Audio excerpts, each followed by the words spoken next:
fantastic line. I must say, Coventry devotees sang nicely, and you made it lift the. They were waiting for people saying, "Are you going to sing later on?" So people who did very well. Give them a big round of applause, please. And Guru Saraj, Sachinandan and others. Yeah, they all did good. And Shravan got involved with the Pahandi and playing the dole and everything like that. So it was very well, nicely attended. So thank you for coming today. And Srimad Bhagavatam, people have heard of Bhagavad Gita. And then Bhagavatam, sometimes they just relate it to the Saptah. But people actually don't read the Bhagavatam. Many do. It used to be called Suksagar as well. My father used to read it called Suksagar. He would read that. So there's many prasangs in there. And different avatars mentioned. And we didn't realize, actually, Bhagavatam is all about Krishna.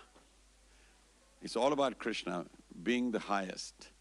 And so from these lectures, which are going to be presented, you will be able to see yourself that of all, like Narayan, Vamandev, Narsingadev, all those you know, in the end you realize the great souls mentioned in Bhagavatam are all glorifying Krishna.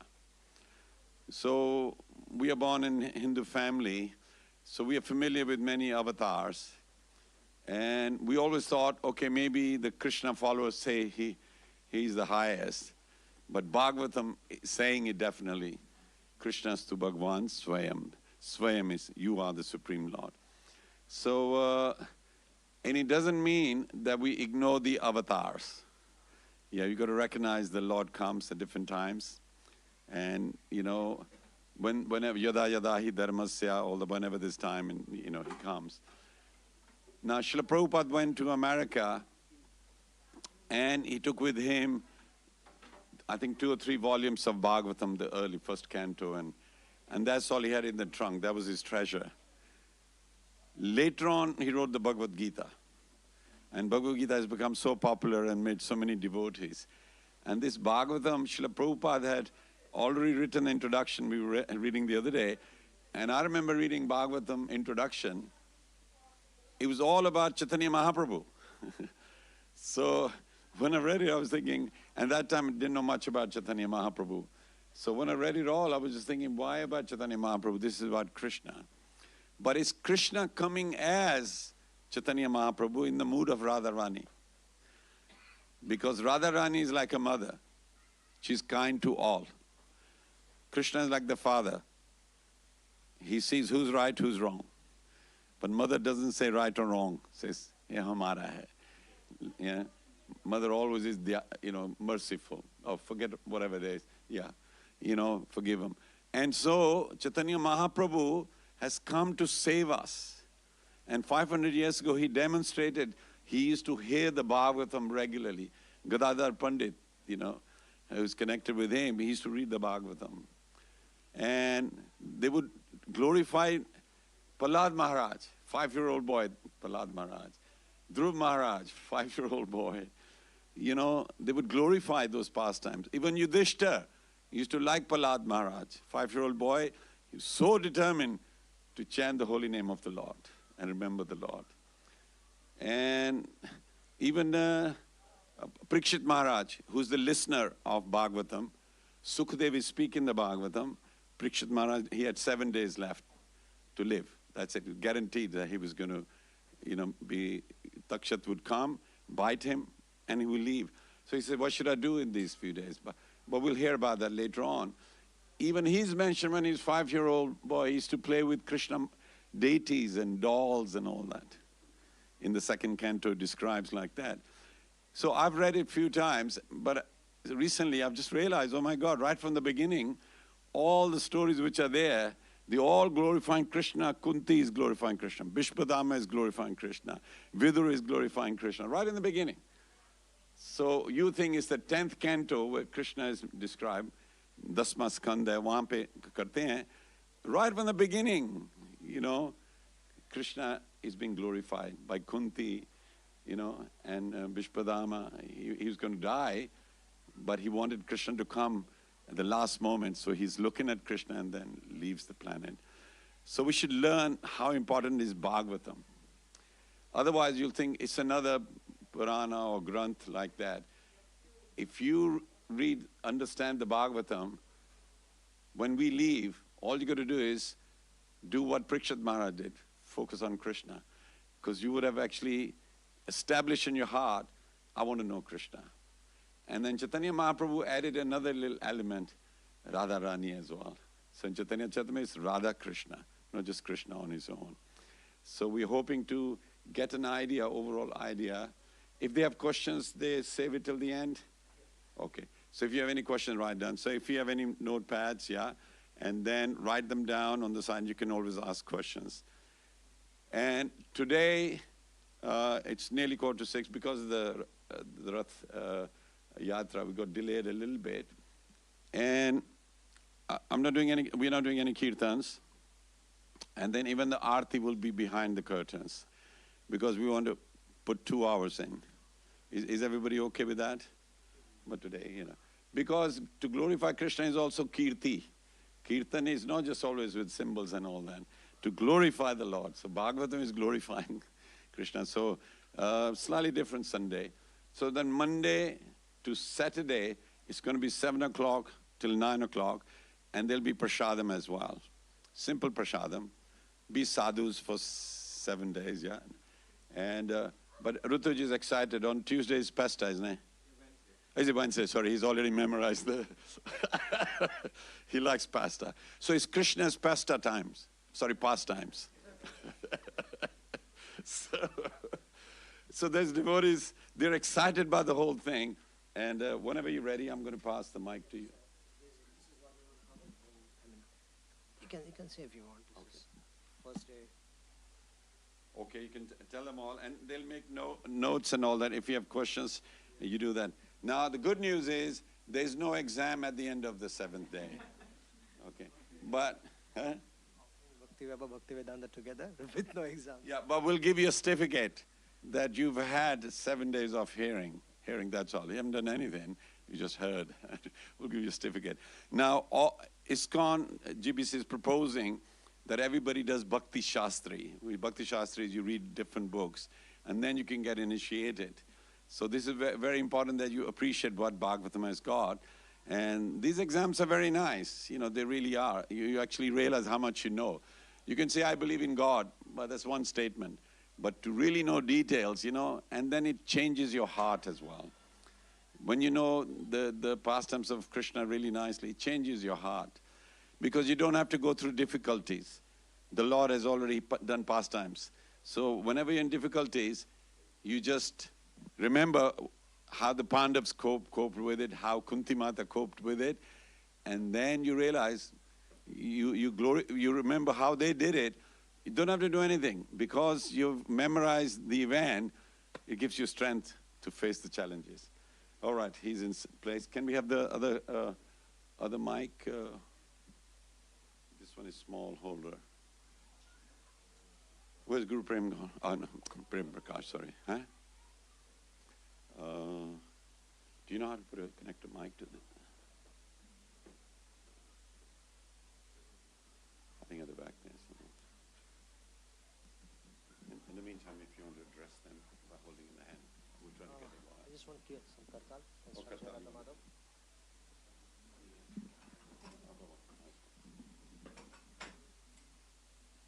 Here you go. These are new ones from Mayapur.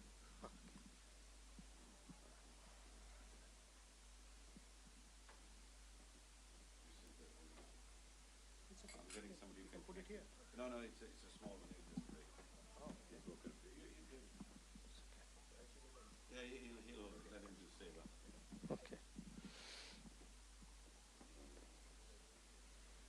Jaya Radha Madhava Kunja Bihari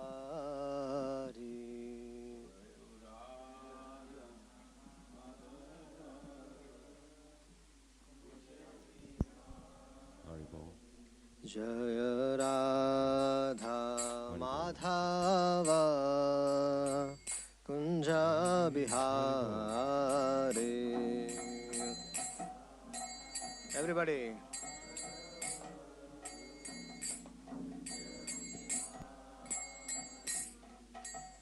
Gopi Jana Vallabha Girivara Dhari.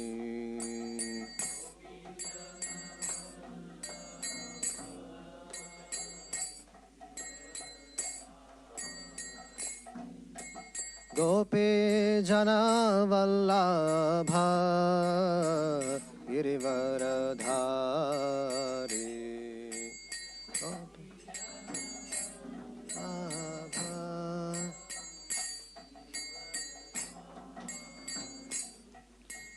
Yashodanandana Brajajana Ranjana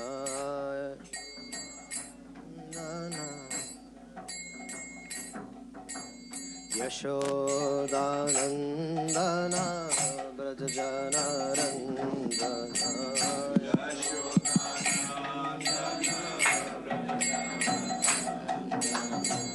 Yamuna Tira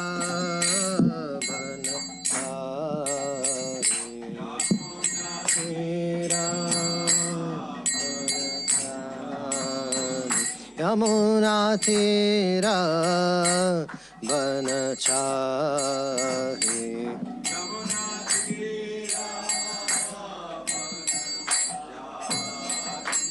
Jaya Radha Madhava Kunja Bihari.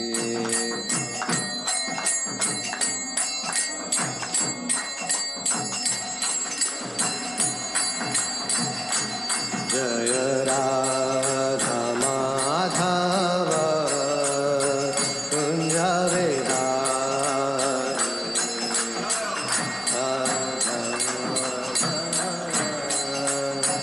Kunja Bihari. Hare Krishna, Hare Krishna, Krishna Krishna, Hare Hare, Hare Rama, Hare Rama, Rama Rama, Hare Hare, Krishna, Hare Krishna, Krishna Krishna.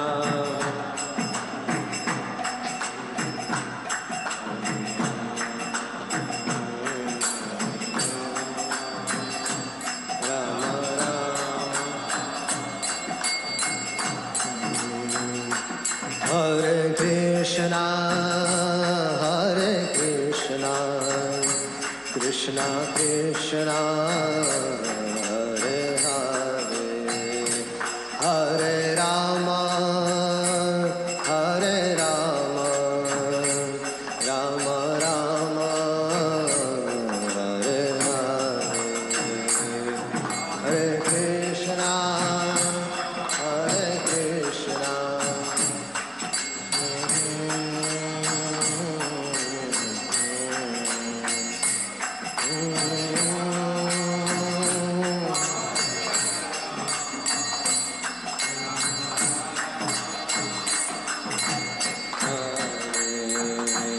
Hare Krishna, Krishna Krishna, Hare Hare, Hare Rama, Rama Hare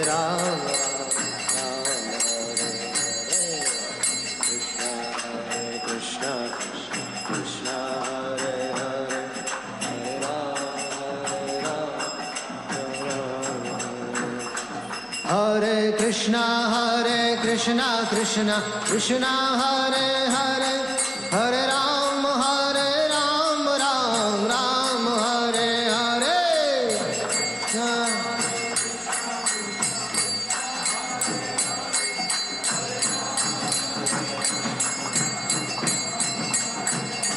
Hare Krishna, Krishna Krishna, Hare Hare, Hare Rama, Rama Hare Hare.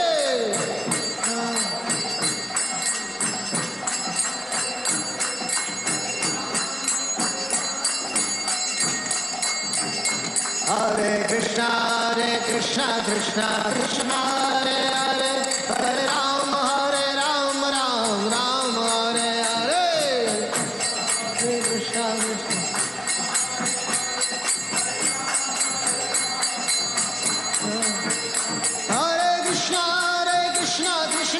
Krishna Hare Hare Hare Ram Ram Ram Hare Hare Krishna Krishna Hare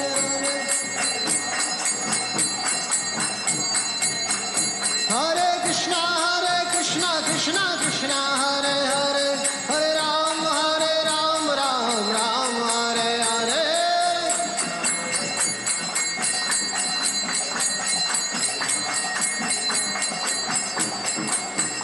Hare Krishna Krishna Krishna Hare Hare Hare Ram Ram Hare Hare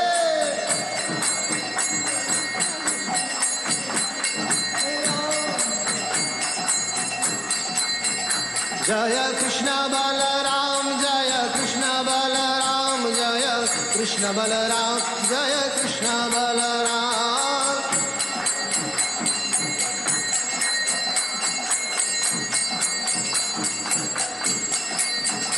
Jaya Radhe Sham Jaya Radhe Sham Jaya Radhe Sham Jaya Radhe Sham Loudly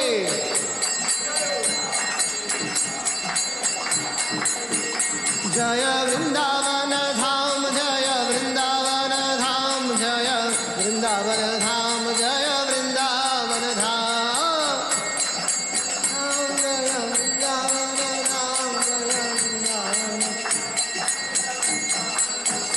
Jaya Giri Govardhan Jaya Giri Govardhan Jaya Giri Govardhan Jaya Giri Govardhan Jaya Giri Govardhan Jaya Nitai Gaura Chandra Jaya Nitai Gaura Chandra Jaya Nitai Gaura Chandra Jaya Nitai Gaura Chandra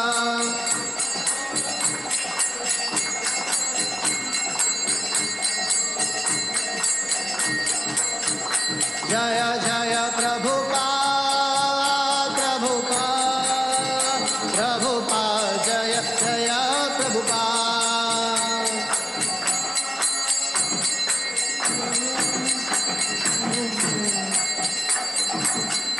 Jaya Jaya Gurudev Gurudev Gurudev Jaya Srila Gurudev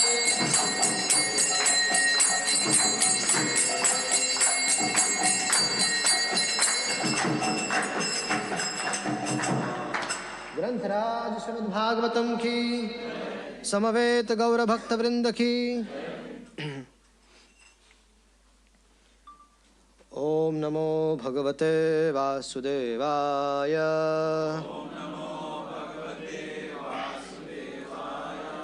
ओम नमो भगवते वासुदेवाय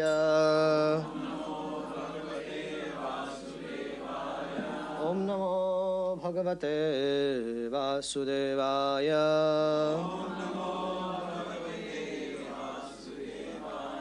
नारायणं नमस्कृत्यं नरं चैव नरोत्तमं देवीं सरस्वतीं व्यासं ततो जयत्मुदीरये नष्टप्रायेषु भद्रेषु नित्यं भागवत सेवया भगवते उत्तमश्लोके भक्तिर्भवति नैष्टिके कृष्णाय वासुदेवाय देवकी नंदनाय च नंदगोपकुमाराय गोविन्दाय नमो नमः जन्मादियस्य यतन्वयादितरतश्चार्तेष्वभिज्ञस्वराट् तेने ब्रह्मरथयादिकवये मूयन्ति यतसूरया तेजो वारिमृदां यथा विनिमयो यत्र त्रिसर्गो मृषा धाम्ना स्वेन सदा निरस्तकुहकं सत्यं परं धीमहि धर्मा प्रोजितकैतवत्र परमो निर्मत्सराणां सतां वेद्यं वास्तवमत्र वस्तु शिवदं तापोत्रयन्मूलनं श्रीमद्भागवते महामुनि कृते किं वा परिरीश्वर सद्योर्दयवृद्धि अत्र कृतिभिः शुश्रूषुभिस्तक्षणात् निगमकल्पतरोर्गलितं फलं शुकमुखादमृतद्रवसंयुतं पिबत भागवतं रसमालयं मुहुरवो रसिका भुवि भावुका ॐ अज्ञानतिमिरान्धस्य ज्ञानाञ्जनशलाकया चक्षुरुन्मीलितं येन तस्मै श्रीगुरवे नमः मुखं करोति वाचालं पङ्गुं लङ्घयते गिरिं यत्कृपातमहं वन्दे श्रीगुरुं दीनतारिणं परमानन्दमाधवं नमो विष्णुपादाय कृष्णपृष्ठाय भूतले श्रीमते भक्तिवेदान्त स्वामिन्निति नामिने नमस्ते सारस्वती देवे गौरवाणी प्रचारिणे निर्विशेष शून्यवादी पाश्चात्य देशतारिणे नित्यानन्दमहं नौमि सर्वानन्दकरं परं हरिनामाप्रदं देवम् अवधूताशिरोमणिम् आनन्दलीलामय विग्रहाय हेमाम्बदिव्यछविसुन्दराय तस्मै महाप्रेमरसाप्रदाय चैतन्यचन्द्राय नमो नमस्ते पंचतत्वात्मकं कृष्ण भक्तरूपा स्वरूपकं भक्तावतार भक्ताख्यं नमामि भक्तशक्तिकं जय श्री कृष्ण चैतन्य प्रभु नित्यानंद श्री अद्वैत गदाधर श्रीवासादि गौर भक्तवृंद हरे कृष्णा कृष्णा कृष्णा हरे हरे हरे राम राम राम हरे हरे हरे कृष्णा कृष्णा कृष्णा हरे हरे हरे राम राम राम हरे हरे हरे कृष्णा कृष्णा कृष्णा हरे हरे हरे राम राम राम हरे हरे वाञ्छा कल्पतरुभ्यश्च कृपा सिन्धुभ्येव च पतितानां पावनेभ्यो वैष्णवेभ्यो नमः. So before I begin the narration of the entire Srimad Bhagavatam, I want to offer my respectful obeisances to all the assembled Vaishnavas, and I wish to seek your good wishes and blessings for this service. And also I want to sincerely thank Haridas Prabhu for giving this opportunity to glorify Srimad Bhagavatam, and thank you Vidura Prabhu, thank you so much. This for the first time I'll be speaking in 7 days in English. I've done that in Hindi, but for the 7 days in English, the whole of Bhagavatam. So I have few requests before we begin.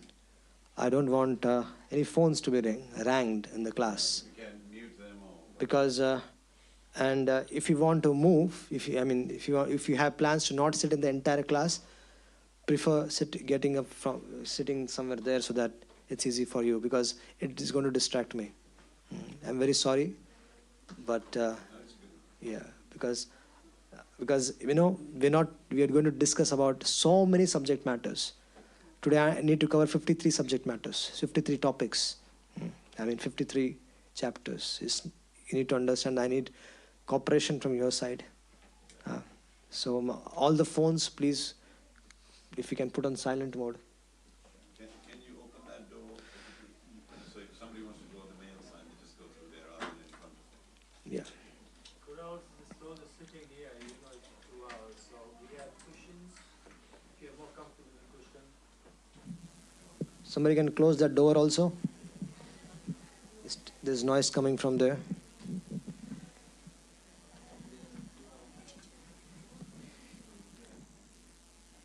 Hare Krishna.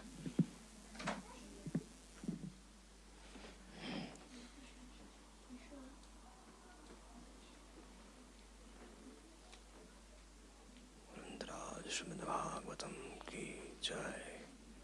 Would you like a glass of water? Yeah, you can keep it there. Yeah. Okay.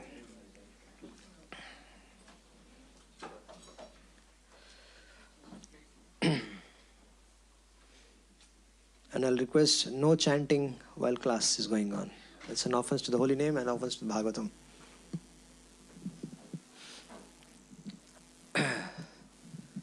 So, Hare Krishna. Srimad Bhagavatam begins with the first 3 verses which we just recited. And those verses are narrated by Srila Vyasadeva. They are written by Vyasadeva. This is Mangalacharan by Vyasadeva. And after narrating the Mangalacharan, the whole discussion starts with the Sutta Goswami Pad. Sripada Sutta Goswami, he's with the rishis of Naimisaranya. That needs to be closed. He's sitting in with Naimisaranya with the rishis of 88,000 rishis. Sutta Goswami Pad is a disciple of Srila Vyasadeva. Sutta Goswami Pad is a personality who got an opportunity, got a fortune to hear the entire Srimad Bhagavatam from Srila Shukdev Goswami. When Shukdev Goswami was narrating Srimad Bhagavatam to Maharaj Parikshit, Sutta Goswami was sitting next to him and hearing the entire narration from Shukdev Goswami. And Shukdev Goswami's focus was not only on Maharaj Parikshit, but his focus was also on Sutta Goswami Pad. Because Parikshit was going to depart to the abode of the Lord. And it was Sutta Goswami Pad who was going to narrate the entire Srimad Bhagavatam again to the rishis of Naimisaranya. So Shukdev Goswami gave a lot of attention to Sutta Goswami as well. So Sutta Goswami Pad, he is a very elevated Vaishnava, not an ordinary Vaishnava. 88,000 rishis, they gathered together in Naimisaranya for what purpose? The purpose was world peace. They were concerned about the people in general, the population in general, because Krishna has departed and the Kali-yuga has started, and Kali-yuga has started showing its influence. So they wanted that there should be some arrangement by which there is all auspiciousness all around. So rishis of Naimisaranya, they gathered together, 88,000 rishis, it's not easy, 88,000 rishis, they gathered at Naimisaranya with one cause, the cause was world peace. And they were aware that world peace can be achieved only by taking shelter of Krishna. But why did they start doing yajna? And why did they stop abruptly? Can you imagine, you started a sacrifice, a sacrifice which was supposed to go on for 1,000 years. And that sacrifice was abruptly stopped because of one person arrives on the scene. That means you can understand how valuable that personality is. When rishis of Naimisaranya were engaged in doing that sacrifice, at that time, Sutta Goswami comes there. And as soon as they see Sutta Goswami, they stop their sacrifice. And they said amongst each other that there is no need for this endeavor anymore. Because why? Because we have got the association of Sutta Goswami Pad and Mahabhagavata. So now, let us take shelter of Sutta Goswami Pad. That's what they are saying. So someone might ask, what was the reason why such an great effort was put that all of them, they congregated together and such yajna was started? There was a pre-discussion on this, actually. That when such great souls they come, we shall stop the yajna and they should take shelter and hear Harikatha from such a great Vaishnava. Previously as well, in the ancient times, a lot of sacrifices were performed so that sadhus can be attracted. Whenever there is sacrifice, there is an event, sadhus used to come, and then there is an opportunity to hear from them the glories of Lord Shri Krishna. In the first chapter, Shaunagadi rishis, they glorified Sutta Goswami, they gave him an elevated seat, and they glorify Sutta Goswami Pad. And they had full faith in and understanding that Sutta Goswami Pada is a bona fide Vaishnava, in a bona fide representative of Vyasadeva. And that's why they asked 6 questions to Sutta Goswami Pada. What is the ultimate benefit for mankind? For what reason did Lord Krishna take birth from Devaki? Describe the wonderful deeds of Lord Krishna when he assumed the forms of Brahma, Rudra, etc. For what purpose? For the purpose of creating, maintaining and destroying of the universe. Then, can you please fully describe the activities of Lord Hari's incarnation in the universe? And where has religion taken shelter that Krishna has retired to his own abode? Now where is the religion? And then Sutta Goswami, before he replies, he offers prayers to his guru, that is Shukdev Goswami. And then he begins replying to them. Sutta Goswami begins describing the relevance of the sage's inquiry. It is very important that when you get association of such great personalities, you have proper inquiries with you. Otherwise you say to him, oh, this person has said this person has said that. That is not sadhu sangha. Barack Obama said this, Shonakji said this, this happened today in India. So all these things to a sadhu is not appropriate. When you get association of sadhus, it's very important you ask questions which are related to your benefit. And how can one get out from the cycle of birth and death? That is the main inquiries. And we should very closely and carefully observe the character and personality of a sadhu, and we should build our character and our personality based on his character. That is sadhu sangha. That is sadhu sangha. So he was stressing the importance of the process of self-realization and its goal. What is the goal of self-realization? Is devotional service to Krishna. And Sutta Goswami further explains that since Krishna is the absolute truth, one must all satisfy Krishna by devotional service. And then the gradual progression of the consciousness as one overcomes the effects of mode of nature and attains pure devotional service to proper hearing of Srimad Bhagavatam. By regular hearing of Srimad Bhagavatam, all the contamination in the heart is removed. That's why Srila Prabhupada established this process of Nityam Bhagavata Sevaya. There is a process of Shaptaha Shravan, right, which we are doing this. But this is also part of Nityam Bhagavata Sevaya. We're not stopping Nityam Bhagavata. Nityam Bhagavata Sevaya is there, is going on. Prabhupada emphasized that every day Srimad Bhagavatam has to be discussed. That's why he started that every day, even every morning there should be Srimad Bhagavatam classes. He emphasized on this point, and that's why he elaborately wrote purports, commentaries on every verse.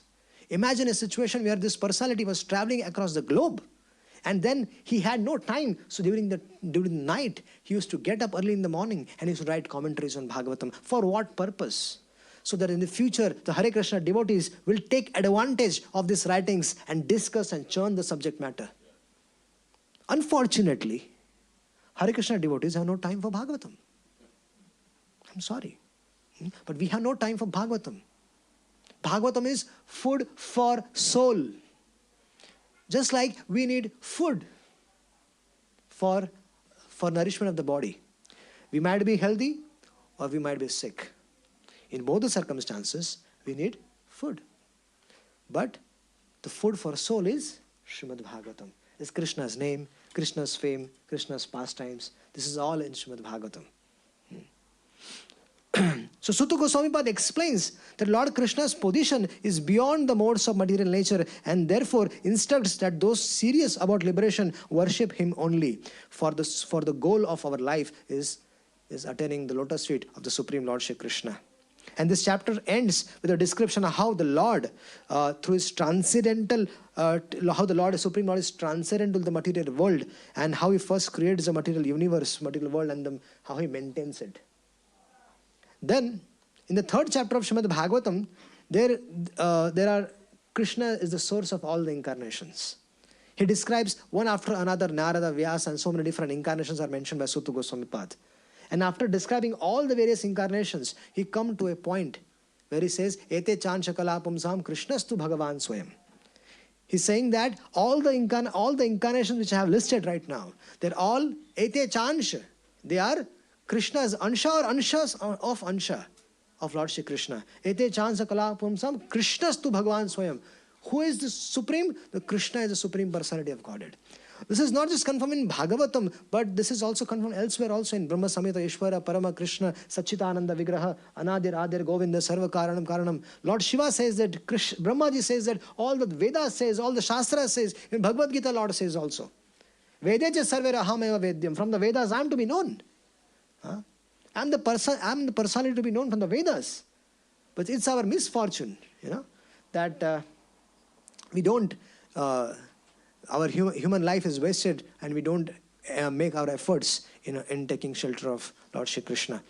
And further, he also describes, Sutta Goswami also describes that Srimad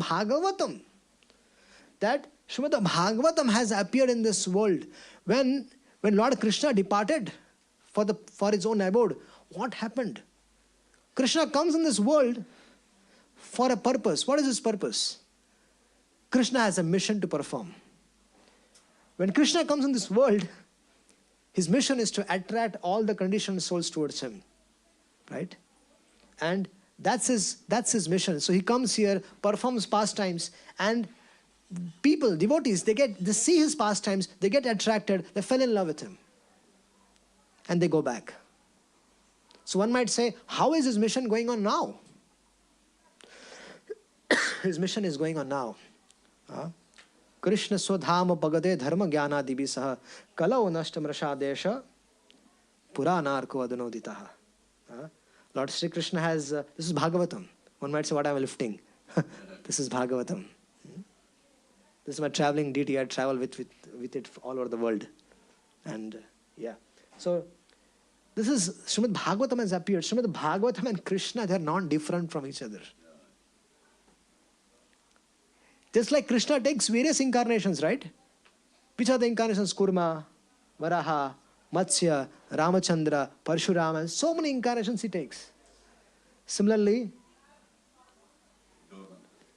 Lord Krishna appears in this age of Kali in the form of Srimad Bhagavatam.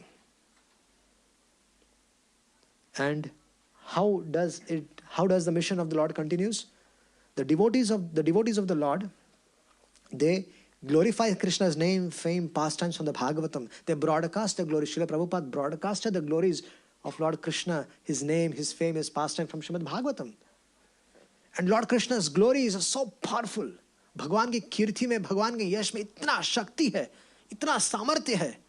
When conditioned souls, when they hear about Krishna, they become devotees. This is how powerful Srimad Bhagavatam is. It's not different from Krishna. So Sutta Goswami establishes that Srimad Idam Bhagavatam Nama Puranam Brahma Samitam. This Bhagavatam is not different from Krishna. He establishes that while he describes about Krishna as a various source of all the incarnations. And then come the description about Veda Vyasji. Veda Vyas was a personality who just appeared for writing scriptures. Krishna is so caring for us. He's so caring, Krishna is so caring, that he appeared himself, Shaktyavesh, he empowered a personality who could just write scriptures for us. This Bhagavatam, this Bhagavad Gita, these are not man-made. These are apaurushaya. It's a non-man-made. No one can make up such things.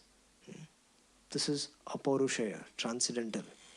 So, Veda Vyas, he wrote so many varieties of scriptures. He divided one Vedas into 4. Then he wrote Upanishads and so many different literatures. Then he wrote 18 Puranas. And after 18 Puranas were compiled, then he compiled Mahabharata. And after Mahabharata was compiled, Veda Vyas became very sad. He was very sad, he was morose. He's saying, what is going on? I'm feeling dissatisfied in my heart.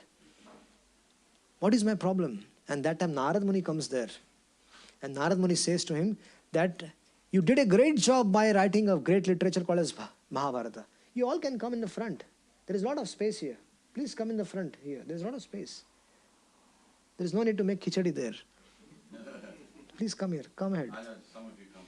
Come here. Use the space very well. Use the seats. So, Vedavyasji, he especially, he was very sad, and then he did not realize what is going on with him. Why is he sad? Imagine an author who has compiled so many books.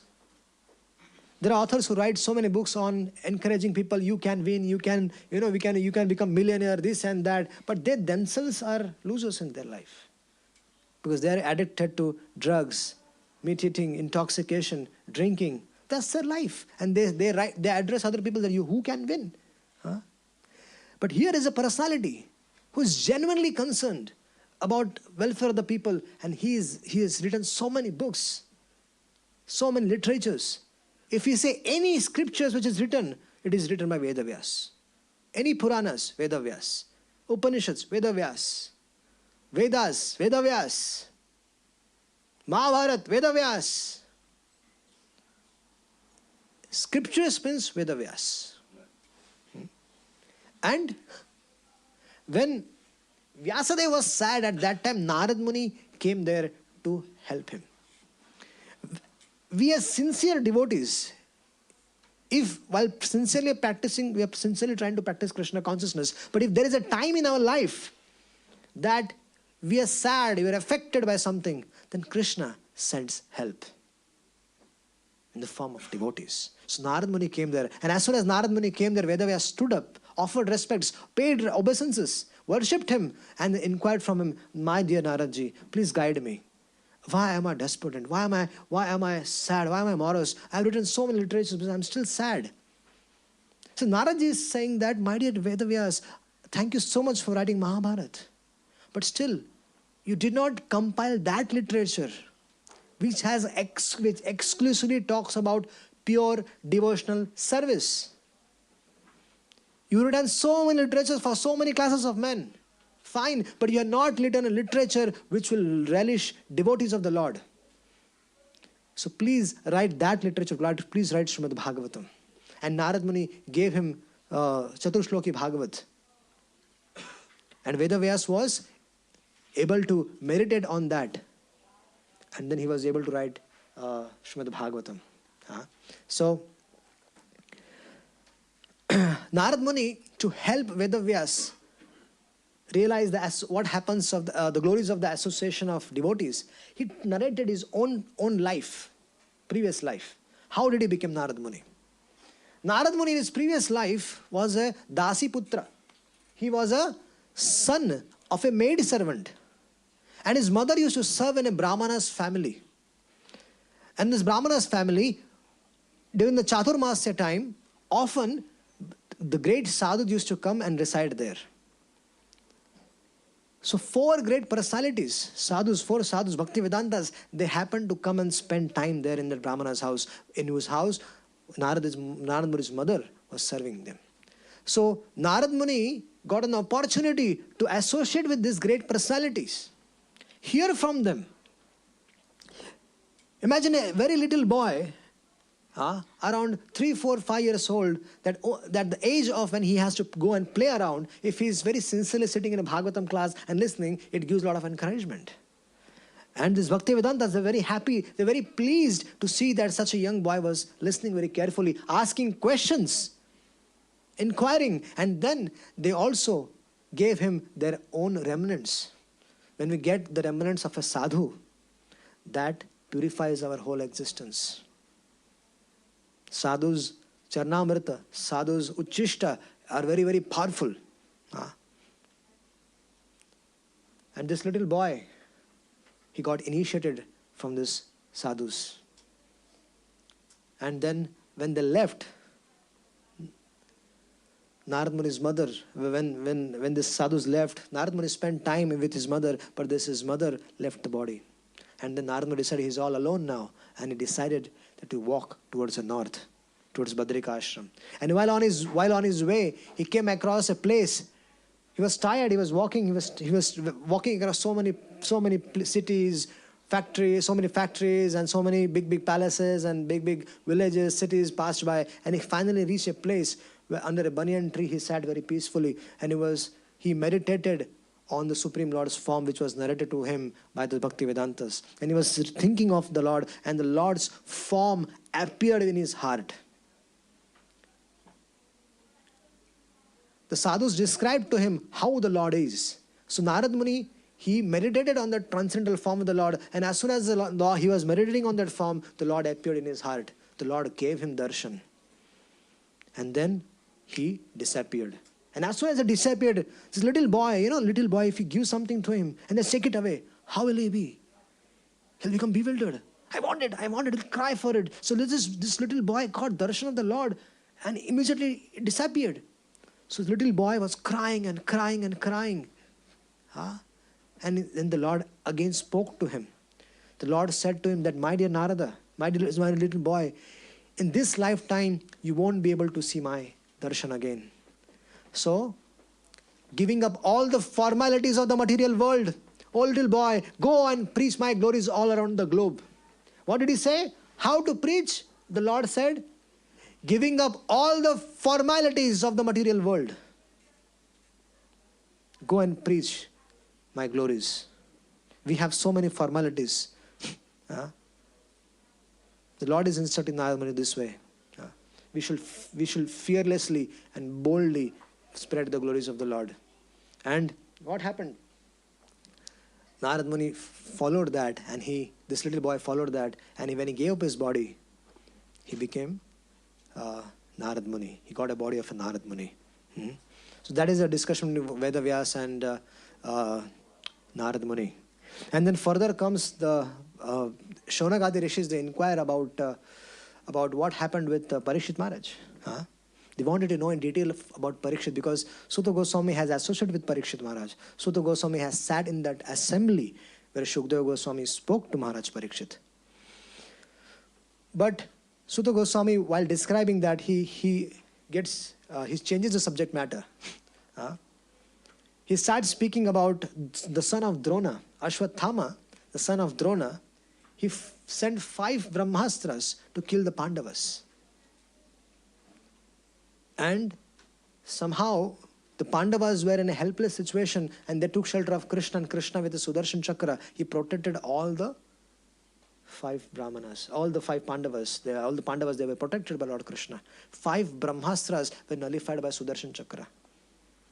These nuclear bombs, which we have today, which one country threatens another country, those nuclear bombs, if we compare to Brahmastra, they're like Lavangi. Small Sutali bomb rehta na? How that small is. Brahmastra is very, very powerful. Brahmastra has a capacity to finish the universe, destroy the whole planet. That's how powerful Brahmastra used to be. And then the son of Drona was punished. Arjuna started chasing Ashwathama, and he brought him back. He handed over to Draupadi, because Ashwathama also killed the 5 sons of Draupadi. And that's why he was punished.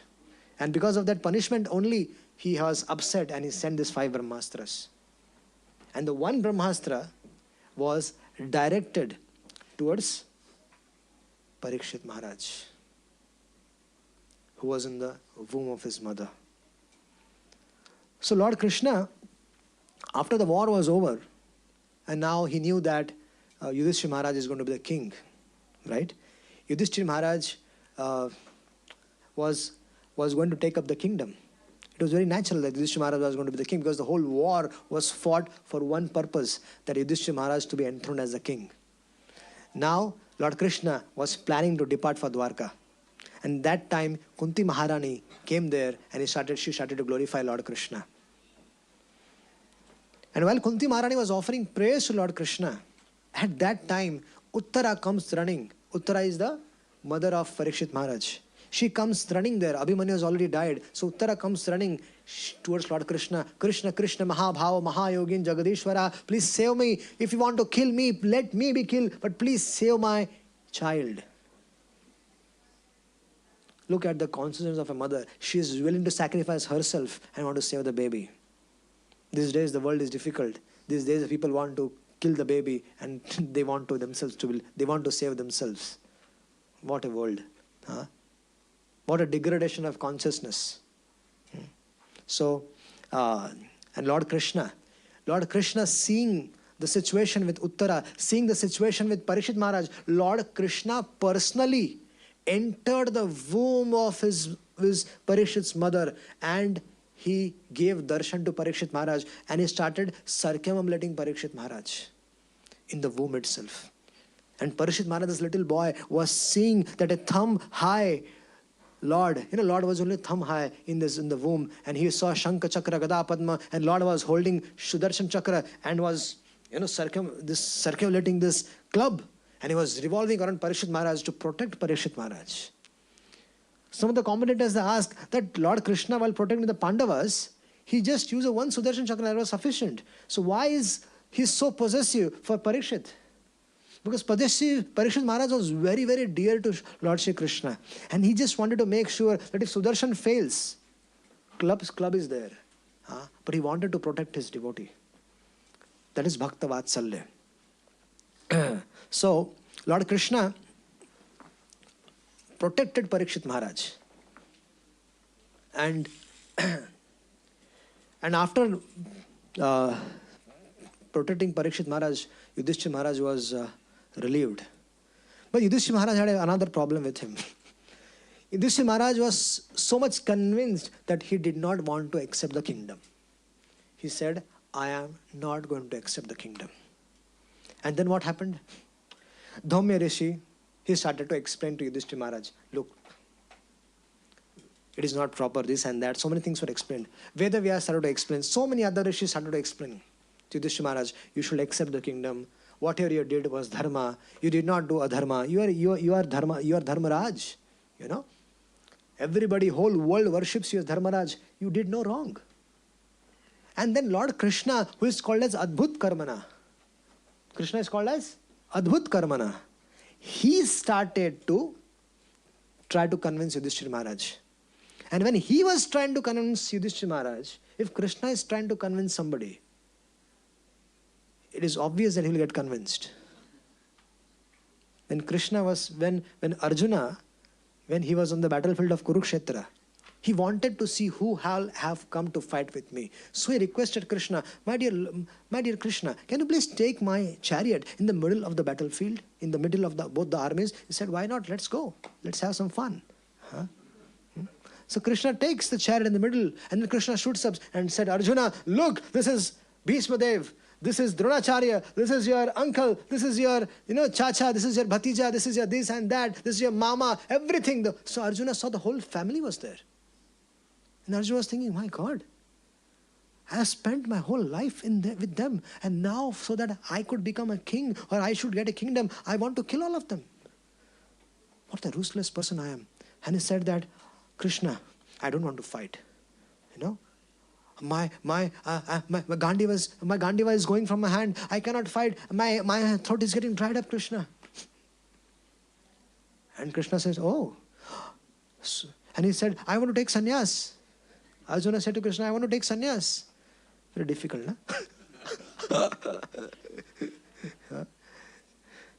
So Arjuna says to Krishna, I want to take sannyas. I don't want to fight. So Krishna says, okay, let's go. So shall I announce that Yudhishthira Maharaj, that Arjuna doesn't want to fight, the match is over, the war is abandoned, let's go. Arjuna is going to take sannyas, and you also, or all of you, can plan your life. He's going to take sannyas. Not in ISKCON probably. It's very difficult. It's very difficult. So Arjuna, he decides that to take shelter of Krishna. He says he was bewildered what to do. When we are bewildered also, when we know there is a learned personality around us, we should take shelter. So Arjuna took shelter of Krishna. Karpanya dosho pahata swabhava prishyamitam dharma sammuda chetta yashreya shanishitam bruhitan me shishyasteham shatitmam prapannam. And when Krishna was accepted as Guru, then Krishna started chastising Arjuna. That you mood, you nonsense, you rascal, what are you doing? And then in 48 minutes, Krishna spoke the entire Bhagavad Gita to him. And he showed to Arjuna his universal form. And he showed how the creation takes place, how maintenance takes place, how annihilation takes place. And he also showed that all these people here who are assembled here, all have already been killed. You just have to take the credit. And if you don't want to do it, I can do it by my own, or I can ask someone else to do it. It's up to you to decide. And then Krishna explains everything about himself and his teachings, his everything. And then asked Arjuna, now you decide what you want to do. You want to accept it or no? If you want me to repeat, I can just repeat the whole thing again. Because already the war is stopped, and nobody is going to dare. Can you imagine? Krishna spoke Bhagavad Gita in the middle of the battlefield. I mean, the councils were blown from both the sides, right? They blew all the councils. And then there was a discussion. And then he took that means he actually stopped the war. Huh? And Bhishma Dev and everybody were listening very carefully. Now the Acharyas say that the entire Bhagavad Gita was heard by each and every one present there on the battlefield of Kurukshetra. How? The Vayudeva made arrangement that all the transcendental vibrations were able to reach everybody's ears. And that's why this battle was very crucial, very, very special. Because usually when the people die in the battlefield, they attend heavenly planets. But here, this was the only battle whenever somebody died, it used to attend Vaikuntha planet. Because they died in front of Krishna, and Krishna has already taken away all the inauspiciousness from their life. This was the only battle when somebody died, they attend Vaikuntha planet. Because they left their bodies in front of Krishna. So Krishna convinced. And here, Krishna is trying to convince Yudhishthira Maharaj. And Yudhishthira Maharaj was not getting convinced. Why? Because Krishna is called as Adbhut Karmana.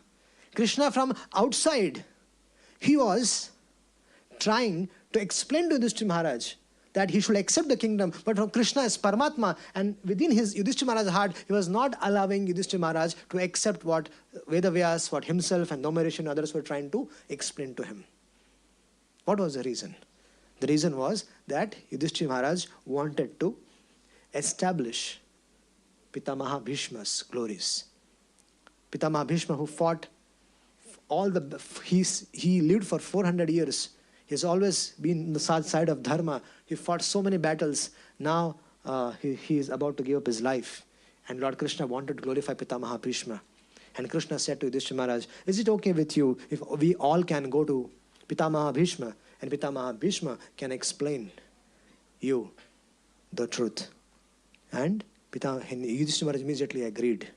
And he said, yes, Pitamaha Bhishma is a personality who knows as per time, place and circumstances what is Dharma.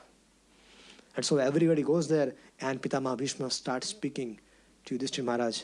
And he says, Eshavaya Bhagavan Sakshat Adyu Narayana Puman. This Krishna, whom you consider as your friend, as your counselor, you made him do so many things in your life. This Krishna, whom you send him as a messenger, and this Krishna, whom you consider one of your relatives, family members, this Krishna is actually Adi Narayan. Oh, Bhishma! Bhishma was saying, this Krishna is the Supreme Personality of Godhead. Brahma, Shiva are his servants.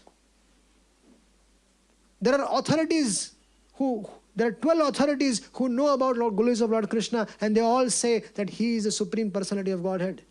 And Bhishma Dev lists all of them. Give a long list of people who know Krishna. And Pitamaha Bhishma, he told Yudhishthira Maharaj, whatever he says to do, one has to do. Because that is Dharma. And whatever Krishna says not to do, that is Adharma. And whatever problems are there in your life, this is all because of inevitable time. And this time factor is the will of the Lord. And this time is very, very powerful. Because of this fear factor only, sun rises on time, moon rises on time, everything is functioning on time. Is because of the Kala, Samaya, and that is the will of the Lord. So then Pitama Bhishma speaks about Dana Dharman, Moksha Dharman, and so many different kinds of Dharman, Bhagavad Dharman, Stri Dharman. Very elaborately he describes to Yudhishthira Maharaj how one should rule the kingdom. That is in the Mahabharata. If one wants to read that, one should definitely read that. So further, Lord Krishna, he departs for Dwarka. And then there is a description about Lord Krishna departs for Dwarka. And then when Lord Krishna comes in Dwarka, how he was very nicely welcomed by the citizens there. And then again, Shaunakadi Rishis, they want to talk about the birth of Parikshit Maharaj. So when Parikshit Maharaj was protected by Lord Krishna in the womb, from after that time, after some time, at an appropriate time, Parikshit Maharaj took birth. And the Brahmanas and all the great saintly people around were welcomed. They were invited at the auspicious birth of Parikshit Maharaj. All the Brahmanas, they came there. And the Brahmanas, when they saw they did astrological calculations, they were able to know that this personality Parikshit is not ordinary. And Parikshit Maharaj, when he took birth, he used to observe each and every person. Because he saw Lord Krishna in his womb of his mother. So whenever he came out from the womb of his mother and he was observing each and every person. And is this the same person? Is this the same person whom I met in the womb? Is this the same person whom I met in the womb? No. So he was doing an examination. He was doing Parikshan. And that's why his name became Parikshit. So Shukdev Goswami... So when Parikshit Maharaj took birth at an auspicious time, this Brahmanas actually predicted lot of things about him. Parikshit Maharaj had qualities of all the great personalities. He was charitable like Shibi Maharaj. His mental equanimity was like Brahma. His strength was like, in the fight, he was like Arjuna. In so many activities, he was like Krishna. So he had all the divine qualities within Parikshit Maharaj. And such a personality took birth in the dynasty of the Pandavas. And they said, Brahmana also said that he is going to attain perfection in this life. Many devotees, when they meet the astrologer, they ask this, moksha milega kya? Will I attain perfection in life? The perfection in the life, yes, it is there in the astrology also, but you can also, even if it is not there, still you can attain it. So Shukdev Goswami, not Shukdev Goswami, Sutta Goswami was narrating all these pastimes, and then he narrates how Dhritarashtra Maharaj was living in the home of Yudhishthira Maharaj. After the war was over, Dhritarashtra Maharaj was living in the house of Yudhishthira Maharaj, and Yudhishthira Maharaj was feeding him, taking care of him throughout the life. Dhritarashtra Maharaj made several attempts to kill these Pandavas, and now he was living there.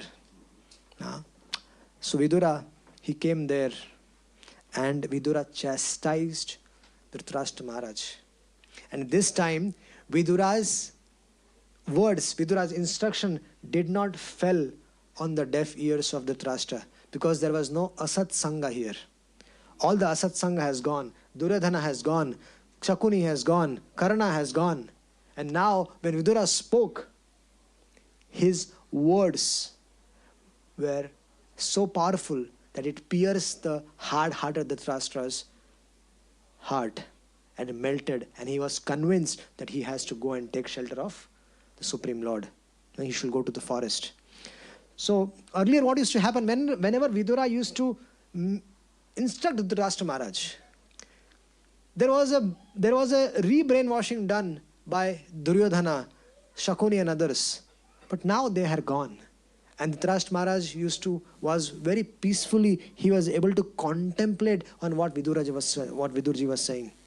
So whenever we get a chance, an opportunity to get association of saintly people, and when they give us instructions, those instructions, ऐसा नहीं होना चाहिए कि इस कान से सुनो, इस कान से छोड़ो, लेकिन इस कान में रहो.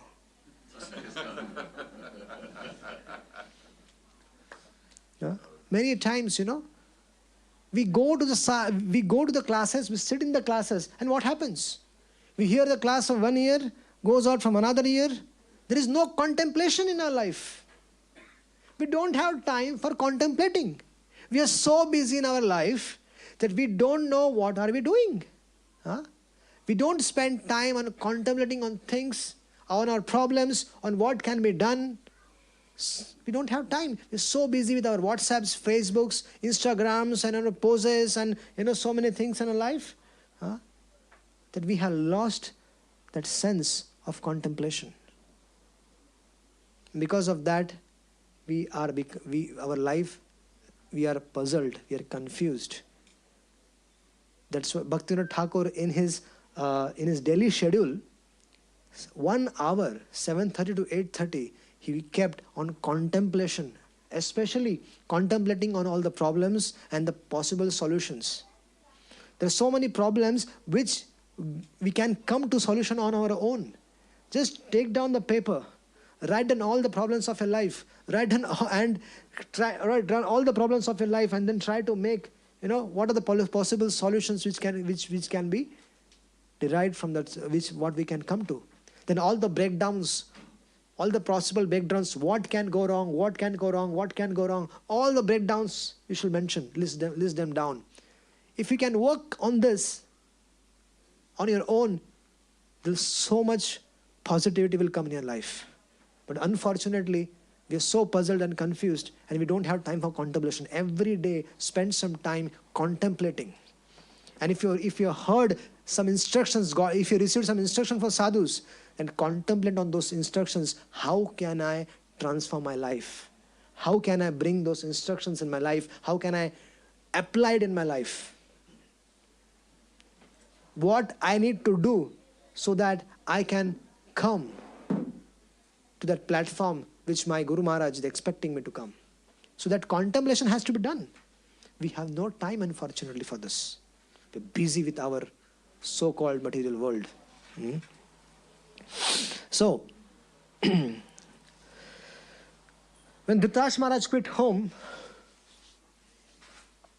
then there was Lord Krishna also. He went to Prabhasa Kshetra. When Lord Krishna was departing, when Lord Krishna was given some indications that Lord Krishna need to depart. So Brahmaji came, all the Devatas came, Lord Brahma came, the Devatas came to Lord Krishna at Dwarka, and they requested that, my dear Lord Krishna, you have established Dharma, you have established Yudhishthira Maharaj as a king. Now, if you want, you can peacefully go, because our work is over. Lord Krishna comes on the invitation of the sadhus, Lord Krishna goes, Lord Krishna comes on the invitation of the devatas, Lord Krishna goes on the invitation of the devatas. So he decided, okay, now I need to depart.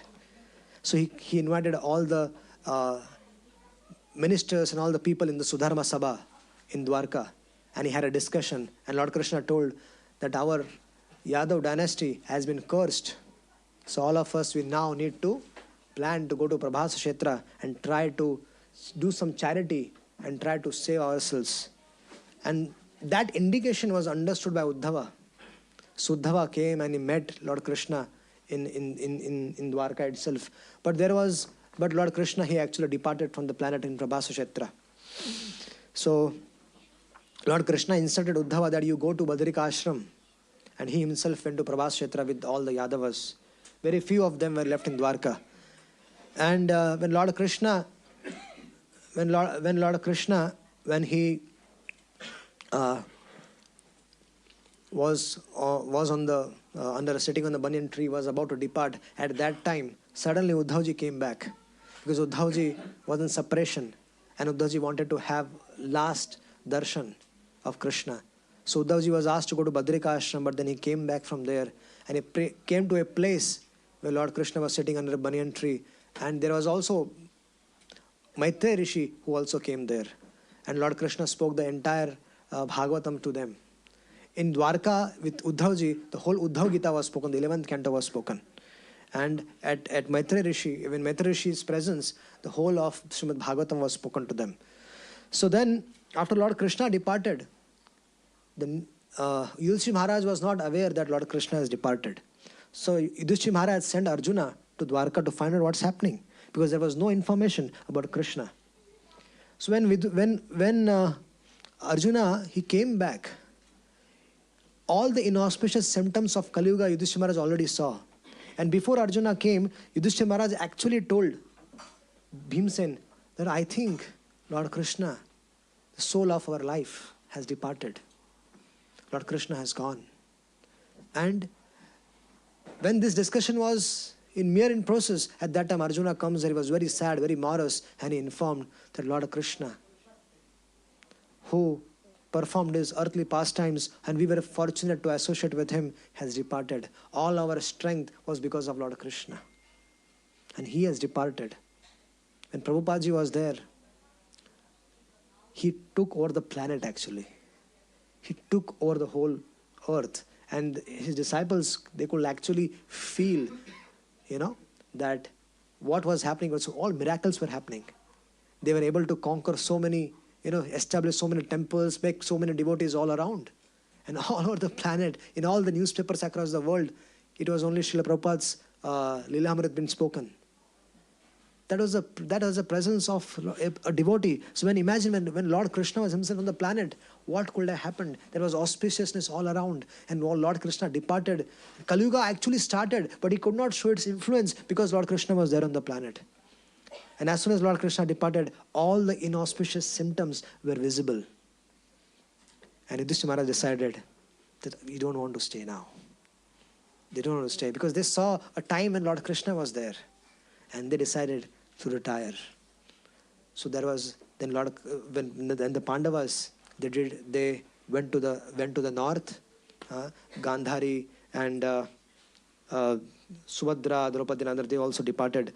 So Pandavas, they retired and they gave the kingdom to Parikshit Maharaj.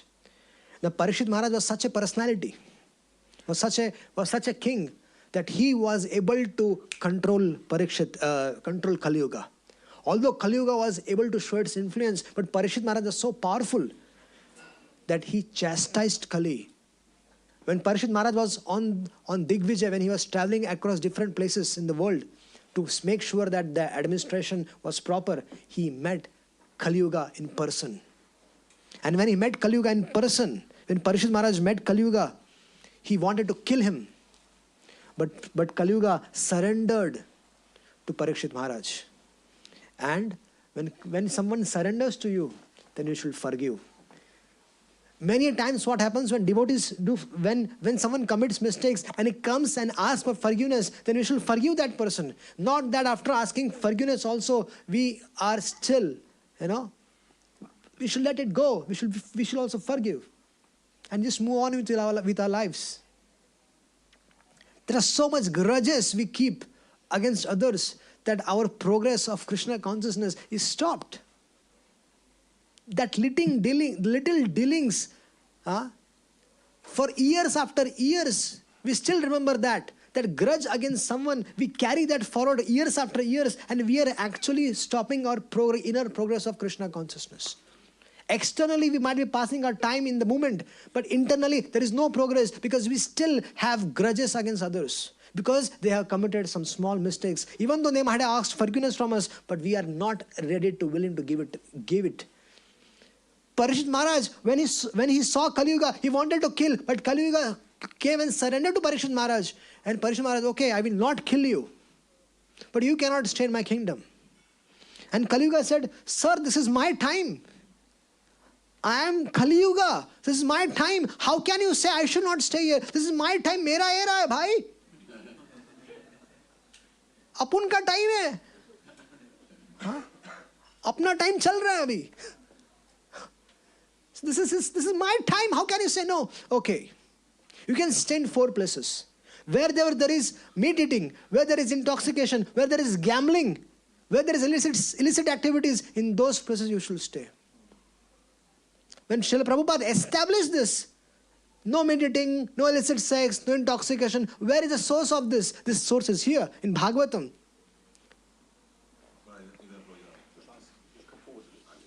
So the source is Srimad Bhagavatam. This Parikshit Maharaj gave 4 positions to Kali-yuga, and Kali-yuga started to laugh. He said, sir, these are the places where I naturally reside. At least give one special place. He said, okay, wherever there is gold, you can reside there. When I say this, there are so many questions. यार घर पे इतना सोना पड़ा है, बदन में इतना सोना पड़ा है, इसको क्या करने का? So, पता नहीं. So Parikshit Maharaj, there was an unusual incident in his life also then. And so many people, they say, lok mein baat rehti ki Parikshit Maharaj was influenced by Kali-yuga. Parikshit Maharaj, while he was once traveling and in the forest to protect the sadhus. Previously what used to happen, you can come ahead now. There's so much space here. Come ahead. Let them sit peacefully. Na? Come ahead. Aage aa jao. So, a king like Parikshit Maharaj was Rajarshi. He was a Raja and he was a Rishi. He was a king and at the same time he had all the saintly qualities. So Parikshit Maharaj, his responsibility as a king was to protect all the Vanaprasthas who were in the forest as well. The place where the rishis used to do tapasya, in the forest, that area needs to be protected from wild animals also. And it was the duty of the king. If some wild animal comes and eats a sadhu, the king will suffer. Because it is his responsibility, it is his duty to protect them. And that's why they used to travel hunting. And one such day, when Parikshit Maharaj was in the forest hunting, he felt very thirsty, he was very hungry. And he happened to go to a Rishi's ashram, Shamik Rishi's ashram. And he went there, Shamik Rishi was in meditation. He was in trance. He was not in external consciousness. And Parikshit Maharaj, he saw that, but somehow he was hungry, he was thirsty. When a husband calls a wife, look, I'm thirsty, I'm hungry, please cook something, whatever you cook, but cook. But when you come home, there is nothing prepared and the wife is sitting and watching TV. Then husband's reaction, "Mere ko bhook lagi, I'm hungry. Give me something to eat." So one person gets bewildered. And that was situation. Parikshit Maharaj was hungry, he was thirsty, and when he went there and there was no welcome. The king of the whole world, Parikshit Maharaj, is coming to a rishi's place and there was no welcome. There was no sweet words. There was no water being offered. Nothing was offered. So what did he do? He put there was a dead snake lying there. He picked that dead snake, put it on Parikshit Maharaj, that Shamik Rishi's neck, and he left. Now, when this Parikshit Maharaj, when he left, he regretted doing that. When he reached home, he regretted that it was not proper for me, because he was a Brahman, he was doing tapasya, and he was not in external consciousness. He thought at that particular time that he was just pretending, because he does not want to welcome me. But that particular incident was actually seen by his son. Was observed by his son, or he was informed that your father your Parikshit Maharaj put a dead snake around your father. And this little boy, 7 years old boy, innocent boy. But he was given power because he was the son of a Brahmana. And in those days, Brahmanas used to have a lot of powers. And this little boy was very powerful. He started chastising Parikshit Maharaj. That how dare Parikshit Maharaj, who is like a dog, he's like a dog and he wants to eat in the master's plate. He started abusing Parikshit Maharaj. And he said that Lord Krishna has departed, Arjuna has departed. That does not mean that this dog watcher can do anything. We are there, I am there. I will show this Parikshit the result of offending my father. This 7 years old boy. And he gets angry because he was powerful. He took the water from the Kushika river and he uttered a curse that this Parikshit, this rascal Parikshit, who is like a kalank in the family of the Pandavas, he will die in 7 days from now. On the 7th day from now, the snake bird Takshak will come and kill him. And Parikshit Maharaj, when the news was broken to him that he had only 7 days left, Shamik Rishi actually sent a disciple, Gauramukh, informing Parikshit Maharaj that he had only 7 days left with him. So when When Parikshit Maharaj got the news, imagine if we get the news that we have only 7 days left with us, what will one do? Take down the pen and a page and write down, if I am going to die after 1 week from now, what will I do? Just if I have only 1 week, what all things I will do? And we are also going to die in one of the 7 days only. Saturday, Sunday, Monday, Tuesday, Wednesday, Thursday, Friday and Saturday, right? We are also going to die in one of the 7 days. हमारे लिए कोई special दिन create नहीं होने वाला है. So we are also going to die, right? We should know this, that our yatra in this body is also limited. So Parikshit Maharaj, when he got the curse to die in 7 days, he gave up his kingdom. He gave up his opulence. It is not easy to give it up. He gave up his kingdom. But this is, unfortunately, we spend so much time in accumulating wealth, accumulating possessions, accumulating posts, accumulating positions in this world, that when the time comes of giving it up, it is very difficult because we are so attached to it. Our original identity is that we are servants of Krishna, right? But there are so many upadhis on this body. इतनी सारी degrees है, इतने सारे diplomas है, इतने सारे PhDs है, ये है, वो है, and so many positions are there with this body, and we unfortunately, unconsciously, we identify ourselves with that, and we fail, and we, our actual identity is, what is our identity? Who am I? I'm a servant of Krishna. Jivera Swarup hai Krishna Nitya Das. Bhagavad Gita, Krishna says, Mamai Vansho Jiva Loke Jiva Bhuta Sanatana. Unfortunately, in this world, there are so many other upadhis are there with this body. And we start identifying ourselves with that. And that becomes, and we are in the way we are attached to a particular thing, that's what we will be going to become. That is going to be our consciousness. And that is what we are going to attain in the next birth. So, Parikshit Maharaj, he gave it up. Just like one person passes stool, we don't look back. And it's, when we just pass a stool and we just carry on with the day. So Parikshit Maharaj gave it up so easily. The whole kingdom, everything to Janmejaya. And he wore a dress of a sadhu, a mendicant, and he started walking on the banks of river Ganges. Hastinapur is in Merit. From there, at least it takes around 2-3 hours, to reach to this place where Shukdev Goswami spoke to Maharaj Parikshit. So he started walking on the banks of river Ganges.